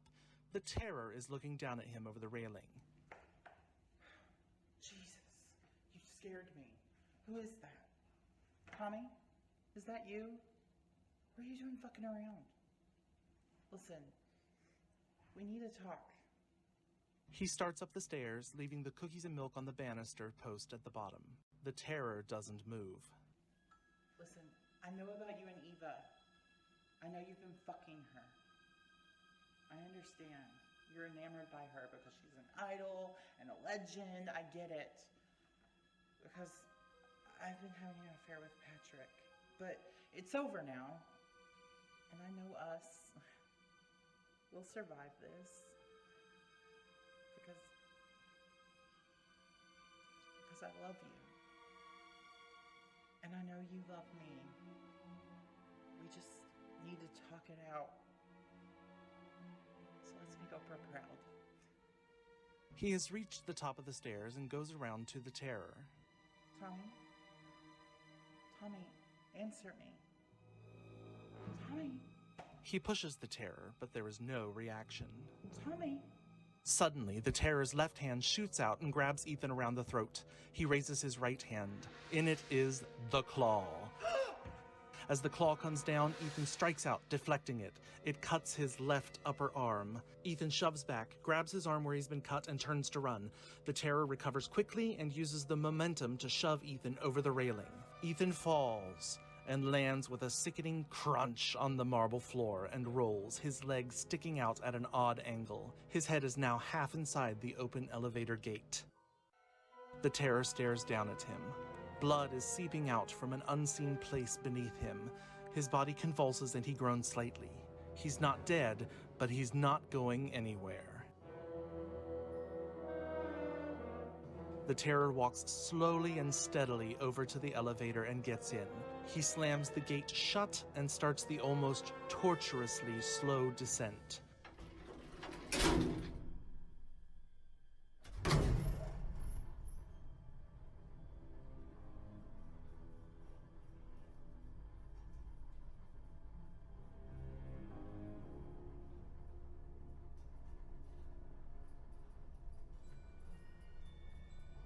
Ethen starts to come to. He sees the elevator descending. He is helpless to do anything about it. He struggles to get out of the way. His broken body won't comply. The elevator gets closer. The elevator comes down on him, crushing the top half of his head. All that's left is Ethan's mouth open in a silent, grotesque scream. The terror opens the elevator door, steps out, slowly walks over, grabs a cookie off the plate, and takes a bite, chewing as he cocks his head, looking at the bloody mess. He turns and strolls away.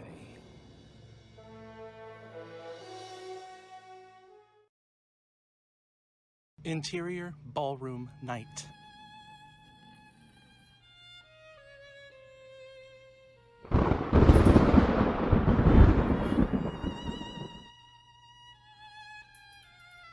Christy?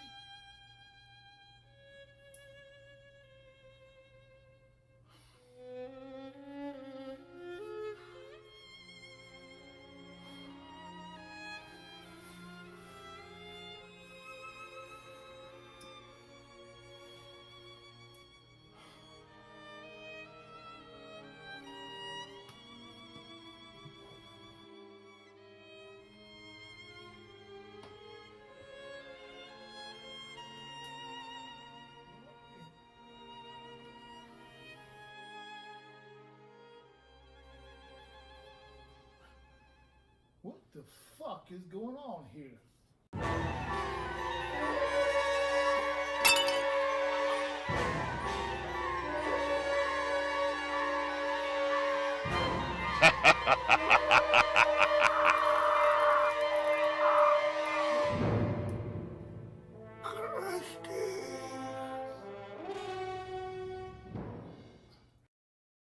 Interior pool into main hall night. Tommy and Eva are on a lounge chair covered by their robes and towels. Eva is fighting off sleep. Tommy is wide awake. Don't think it hasn't been orgasmically wonderful, but I have to get my beauty sleep. Good night, sweet prince. I love you, but can it with that dumbass Disney dialogue? He kisses her, gets up, and wraps a towel around his waist. She gets up and puts on her robe. They leave the pool room. Eva turns to go the back way. Where are you going? I know a shortcut. Shortcut?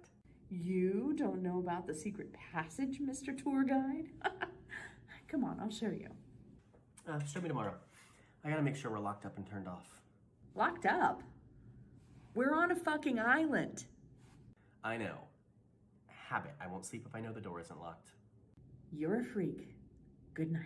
She heads off down the back hall. He watches as she disappears into the dark. He goes the other way and comes out into the front hall. He slips on something. What the hell? He goes over and flips on the light and looks at the bottom of his foot. It is coated in blood.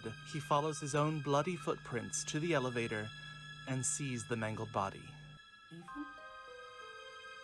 Ethen! Ethen! He races over to his lover and falls to his knees. He cradles the mangled head in his lap. Somebody help us, please! The terror slowly comes up behind the sobbing and screaming Tommy.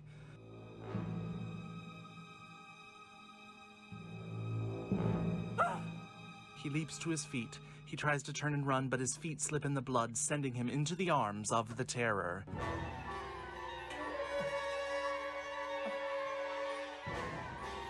The terror slowly rakes the claw across Tommy's bare stomach, leaving 3 trickling rivers of blood. The terror draws the claw up Tommy's body from groin to sternum, leaving a demented upside-down cross in blood. In a last-ditch effort, Tommy tries to punch the terror. It lands, but not very hard.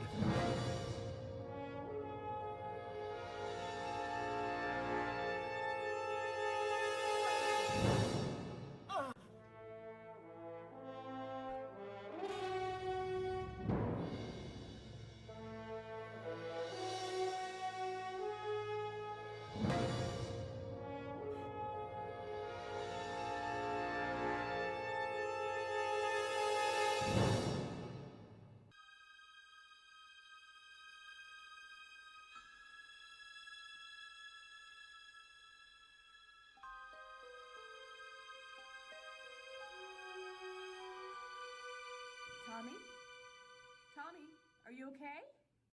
Tommy, I heard screaming. Is everything all...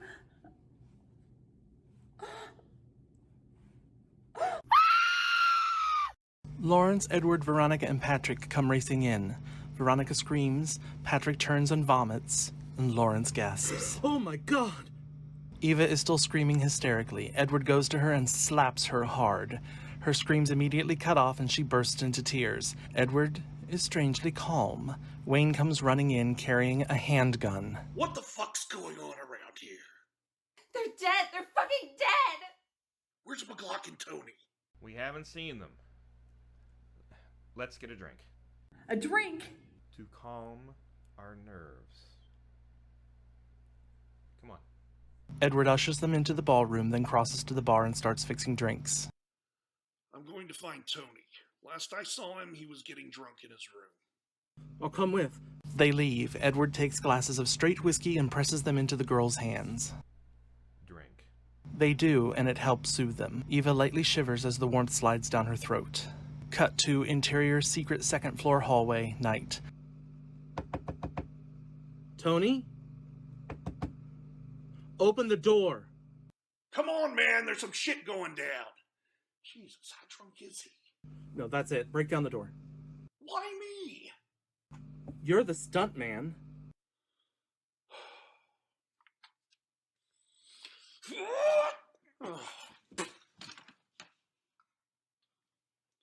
Fuck this.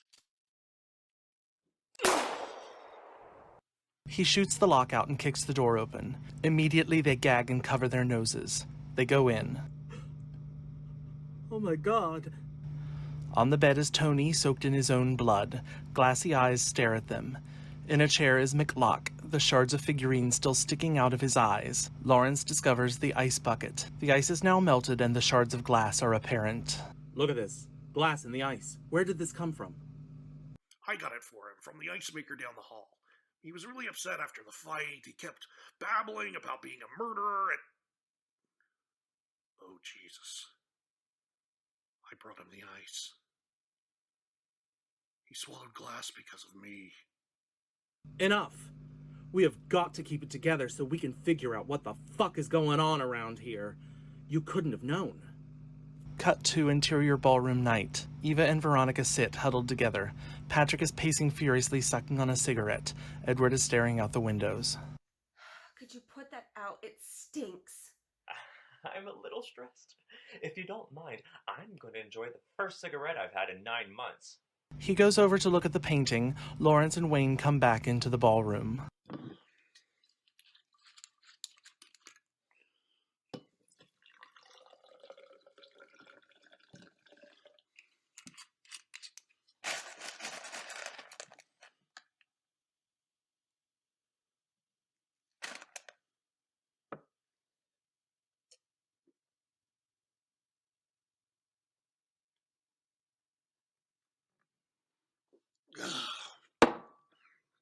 Where's Tony? Where's McLock?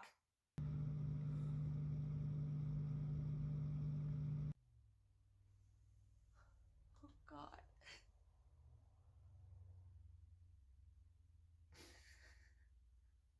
So that's 4. 4 dead. Someone is playing a sick fucking game with us. What are you talking about? The painting. There's 10 deaths, and there are 10 of us. And look at it. There's someone falling to death, just like Ethen. Oh, God, Ethen. And look, here's someone hanging with an upside-down cross on their chest. Oh, Jesus. What about Tony and McLock? It looked like Tony had swallowed some glass hidden in some ice. Oh, God. Look, the very first one is bleeding from their mouth. But what about McLock? All we could see were pieces of ceramic sticking out of his eyes. Oh, God. Poor Gordy. McLock said he wouldn't ever leave this island, that he was gonna stay here. He stayed behind in the ballroom after the rest of us had left. I left him to die. Great. 4 down, 6 to go. At least we have it narrowed down. We're gonna die? Fine. You know, maybe the bastard will let us choose. Let's see. I choose the bullet wound. It's a lot less painful and quicker than what we saw out there. We need to stay calm. There's 6 of us and 1 of him. We need to stick together. From now on, no one goes anywhere alone. Pairs or more. Got it? Makes sense. So are we just gonna sit here all night, hoping he's not clever enough to trick us? Have any of you ever seen the movies we make? The people who just sit and wait always get fooled into a way of getting slaughtered. He's right. We need to be more proactive. So what do we do? I still have no cell service. Anyone else? They all sadly shake their heads. The CB! The CB! What? Frank said there's a CB here on this island for emergencies. I think this fucking well counts. Where is it? Fuck if I know. So let's split up into pairs and search this fucking place. Both for the CB and the fucker who thinks he's gonna be clever and pick us off one by one. Are you fucking insane? We'd be like lambs to— Silence! She's right. We arm ourselves, and we find this sick fucker before he finds us. And if we find this alleged CB, we call for help. Oh, right. So how do we pair off? We draw straws. Oh, what the hell. It worked in Clue. Okay, here we go. Edward takes some memorabilia and makes 3 matching sets of 2 and turns to the others. They each draw. Okay. Laurence and I will take the cellar. We will? Wayne, let's do upstairs. The secret 2nd floor first. I need to grab something out of my room. Fine with me. So that leaves this floor for us. Wayne, I know this is an odd request, but since Laurence and I are older and weaker than you, could we maybe borrow your gun? What? No way! How about you give us that gun, and we won't ask you A, why you brought it with you to begin with, and B, exactly why your wife showed up to court with a black eye. What? It's not what you think. Fine, whatever.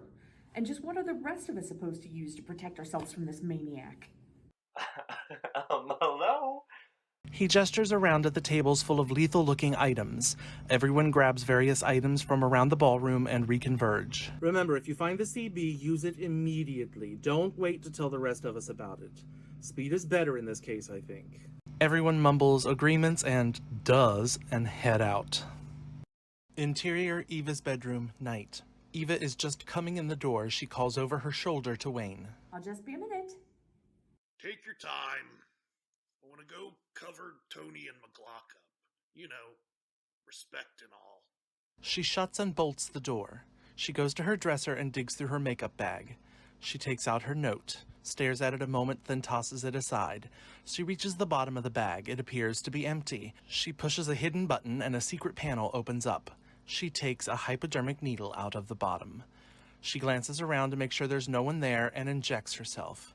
She immediately cries out, drops the needle, and clutches herself. Smoke is rising from the hole in her arm. Her flesh starts to melt away as the acid from the needle flows through her veins. As it does, blood starts spurting into the air. The Terror appears beside her. She screams and tries to run away. He picks up the discarded needle, taps it to see that there is still indeed liquid in it, catches Eva, and sprays a little bit of acid in her face. She breaks free and screams, clutching her face as it begins to burn. She tries to make a mad dash for the door. The Terror is too fast for her and blocks her way. He grabs her, spins her around, forces her to her knees, and jams the needle into her throat and pushes the plunger down all the way. Eva's screams are cut off as the acid eats away her vocal cords.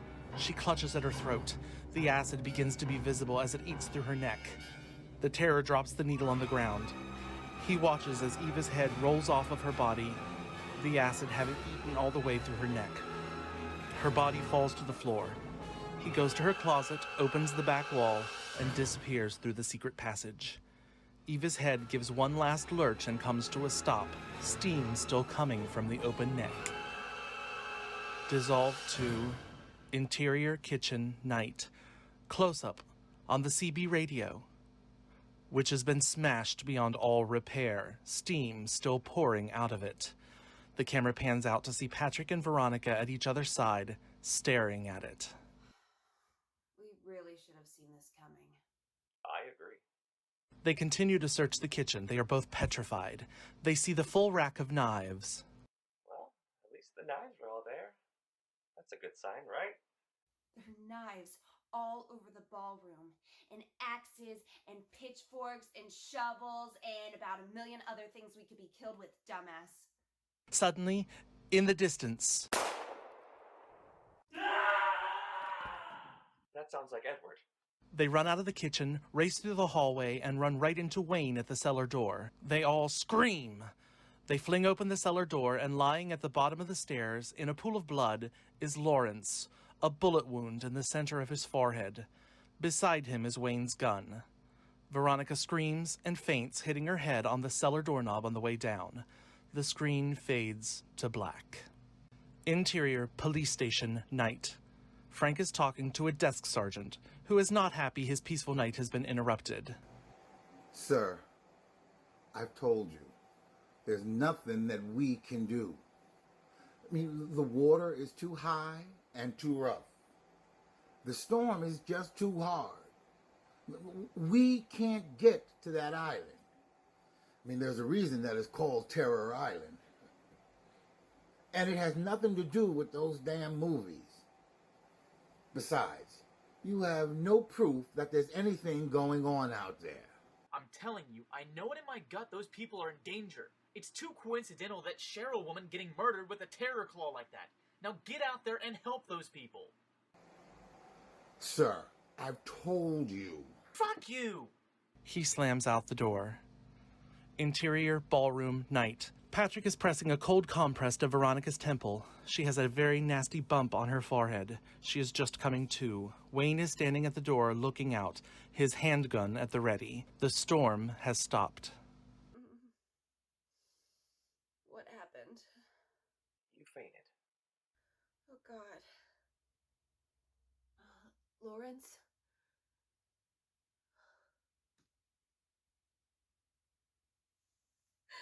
Edward? Eva? Eva's dead. Looks like when we went to search the house, she snuck into her room to take the edge off, if you know what I mean. But obviously our friend out there had switched the needle with something a little more deadly.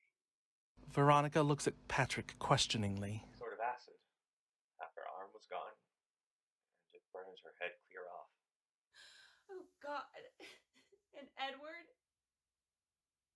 We're not sure. What do you mean you're not sure? We searched the whole house. There was no sign of him.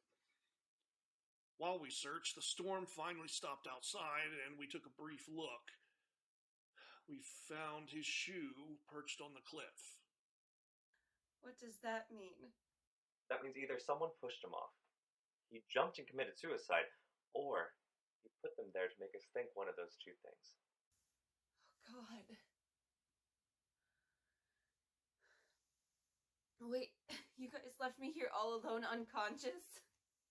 We locked you in. How? Wayne got the key out of Tommy's room.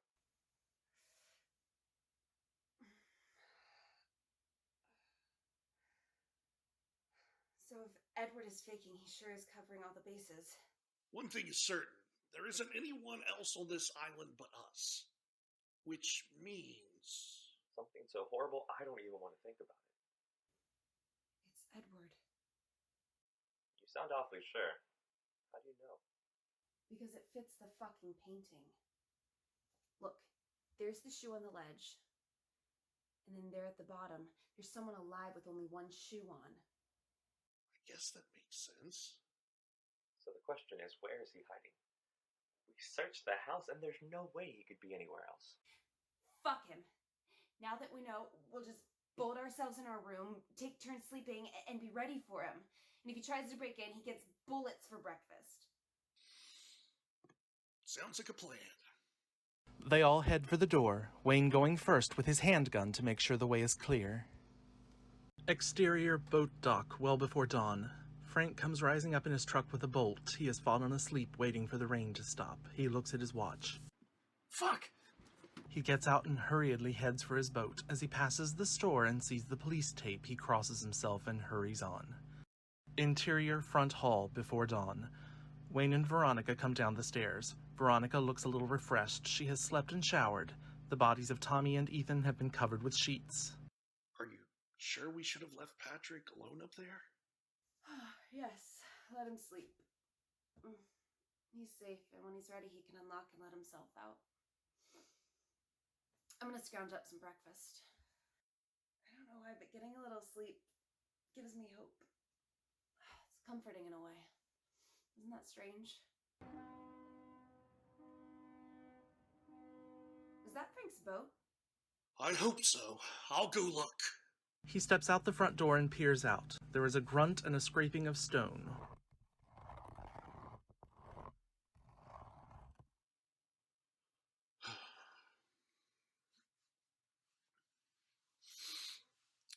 The scraping sound happens again.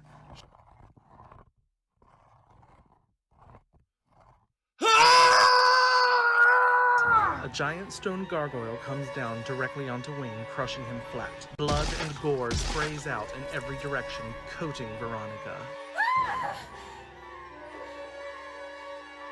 Wayne! A rope drops down from above. The terror slides down the rope, landing just outside the door. Veronica runs towards the back of the house and into the pool room. She stops cold. Lying beside the pool is Wayne's gun. Floating in the pool is Edward's body. He has been shot several times. There is a look of pure terror on his face. She quickly recovers and grabs the gun, and spins around just in time for Patrick to burst through the door. Veronica? Are you alright? Oh, I saw the mess outside the door. Poor Wayne. You killed them. What? No, it was Edward. Remember the shoe, the painting? Veronica steps out of the way so Patrick can see Edward's body in the pool. He goes completely pale. He turns back to Veronica as if seeing her for the first time. Why would you do this? Me? I didn't kill anyone. Except Tony's unborn child. It's different. Is it? I've heard that women who've had abortions can feel major guilt over it. Maybe that's what pushed you over the edge. Is that what did it? What are you talking about? I didn't kill anyone. You did. What happened? Did Ethen tell? Was he gonna expose you? Worried that no one in Hollywood would hire the fag? Ronnie? Patrick takes a step towards Veronica. She threatens him with the gun. Don't come any closer. Don't fucking come near me. Ronnie, think about this. You know me. You know I couldn't hurt anyone. I don't really know you, do I? I don't know you at all. Ronnie, if you really think I'm capable of mass murder, you go ahead and pull the trigger. You know me. You're my best friend. You know I didn't do this. She seems to falter. He takes a step towards her. Ronnie? Please. She shoots him again in the chest. He reaches out to her. She shoots him in the head. He falls to the ground as blood starts to pool from his body, looking hauntingly like the painting. He gives one final shake and then is still. Veronica whimpers. Her hand falls limply to her side, still clutching the gun. She slowly leaves the pool room. The camera follows her. Interior front hall into ballroom just before dawn. Veronica shuffles through the hall and heads for the front door. She stops when she sees the broken statue covered in Wayne's blood. She drops the gun in exhaustion, physical and mental. She turns and heads into the ballroom. It is dark, but she doesn't turn on the light. She goes over to the painting. She looks down at the table beside her and sees a doll of herself as a child in a mime costume. Another convention memento on display. She picks it up and cradles it protectively. She reaches out and strokes it, leaving a trail of blood across its pale face. You're safe now. Little Veronica is safe. She looks up at the painting. She focuses in on the final victim depicted. It is of someone hanging. She tilts her head as she looks at it quizzically. She is still looking at it when a familiar form steps up behind her. The Terror is holding the claw beside her face. She looks at it, then, as she turns, up his arm, and finally right into the face of the Terror. She screams and backs up a few steps, right into the sea of chairs. She falls. She throws the doll at the advancing Terror. It bounces off and shatters on the floor. She crab walks a second and then picks herself up off the floor. She picks up a chair, throws it at the Terror. He deflects it and keeps coming. She runs across the room and grabs items off a table and hurls them. They miss. He deflects. Finally, a heavier prop lands true and he is knocked back a few steps, falling over the thrown chair. She takes the opportunity and runs out into the hall looking for the gun. It is gone. Fuck! She runs up the hall and into the pool room. Frantically, she looks around as she hears footsteps approaching. She takes one end of the heavy rope, holding the curtains open from the hook, and pulls the curtain back. The Terror comes in. There is a small trickle of blood dripping down his mask. He looks around, sees Veronica's shoes beneath the curtain, and slowly creeps over to them. He rips the curtains back, revealing nothing. A warlike scream from behind him makes him turn as Veronica comes running from her hiding place. She quickly wraps the rope around him, pinning his arms to his chest, the claw burying itself in his arm as she pulls the ropes tighter. She uses the hook to hold the rope in place as he struggles. Veronica takes off running, turning abruptly and going the back way round. She pauses at the cellar door. Lawrence's body is gone. The Terror finally manages to get the claw unembedded from his arm and gets it turned around to cut through the ropes. He looks at his bleeding arm a moment and then looks at the ropes at his feet. Interior ballroom, breaking dawn.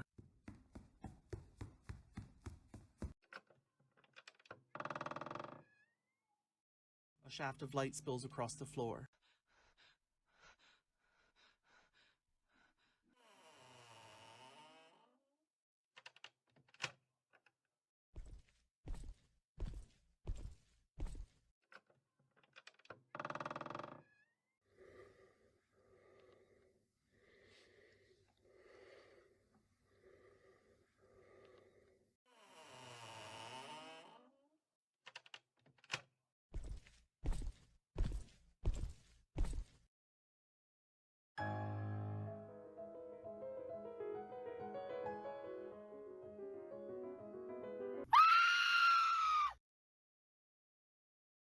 You? How? Why? Because I'm dying. And I don't want all this to be my only legacy. Be sure, thy sin will find thee out. She lunges again with the claw. He twirls out of the way, causing her to stumble past. As she does, he grabs a noose made from the pool curtain ropes and throws it around her neck. He drags her across the room. She is fighting, but he is too strong. She pulls at the rope, gasping for breath. He backhands her. She stops fighting. He flings the rope over a rung in the chandelier and begins to hoist her up. As she comes to a standing position, he stops and stares into her eyes for a long moment. He yanks and Veronica flies into the air. She still struggles and clutches at the rope around her neck. She slowly starts to turn blue. It is long and painful. She stops struggling and stares at the terror. He is tied off the rope. A tear slides down her cheek. She struggles a moment and just barely croaks out. Fuck you. The terror takes hold of her ankles and yanks as hard as he can.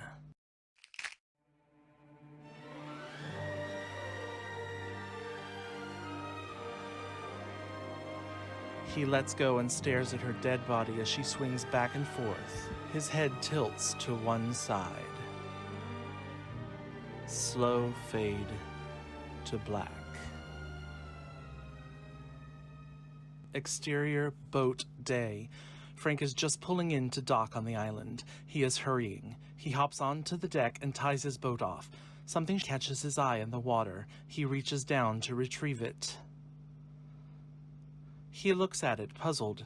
Suddenly, from above, he takes off up the stairs in slow motion. Interior front hall, day. Detectives Michael Castle and Jason Palmer are investigating. Behind them, CSI and paramedics work furiously. A CSI bags the gun from the hall floor, and paramedics roll Lawrence's body out of the cellar. Palmer is on a cell. That's right, sir. Nothing. There's no evidence of anyone else on the island. Yes, sir. Just the 10 of them. All dead. No, sir. It's not immediately apparent. We'll keep looking, sir. Prick. Problems with the boyfriend, Jace? He hasn't seen this nightmare and is screaming at me to give him answers. Jesus, what the fuck happened here? Your guess is as good as mine. I mean, everything is set up for a large bunch of people. Paperwork we found made it seem like there was a small fan convention coming in. Fred's looking into it. Oh, here he is. We checked Detective Castle, and there was no convention plan this weekend. Track down the owner of the house. No, Detective Palmer.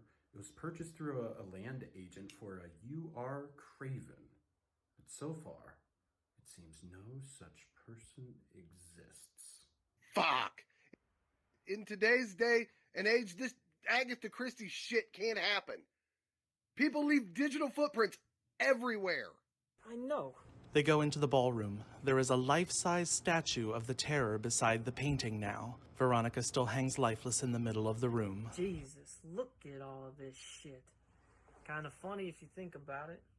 All these people from these sick movies getting slaughtered like they were in one of them. Yeah. Hilarious, Mike.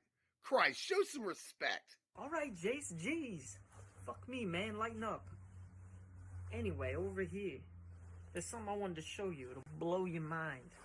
They go over to the painting and begin studying it. It's another poster. Big whoop. It's a painting. Look at it. Really look at it and start to think about some of the way these people were bumped off. Jesus. Uh-huh. What did I tell you? I said you'd lose your head. Go shoot over there, Jimmy Olsen. We're busy here. The photographer scampers away and accidentally bumps the Terror statue. It turns slightly as if looking at the two detectives. Castle and Palmer look at it before turning back to the poster. A few sounds come from within the statue and they turn back to it. It starts to make a slight ticking sound and they lean in to listen.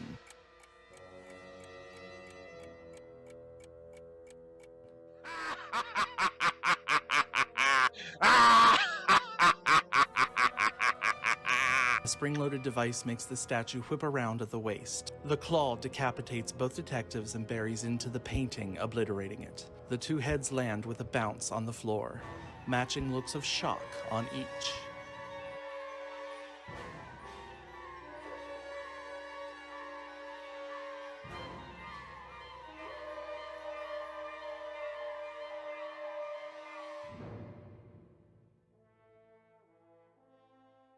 Interior Convention Hall day. Frank sits behind a table. Behind him is a movie poster for his new movie, 10 Little Terrors. Two fangirls come to his table and put copies of the poster down to be signed. Who should I make this out to, gorgeous? Brittany. With an I. Brittany with an I. We're both just such big fans. Oh, and believe me, I'm a big fan of both of you. Is this your phone number on here? It sure is. Call me anytime. I would love to have you both come over. Okay.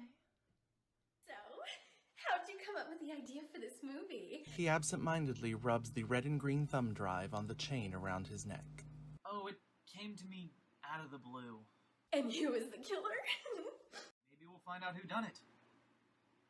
In the sequel. I'm coming to get you. Ha ha ha!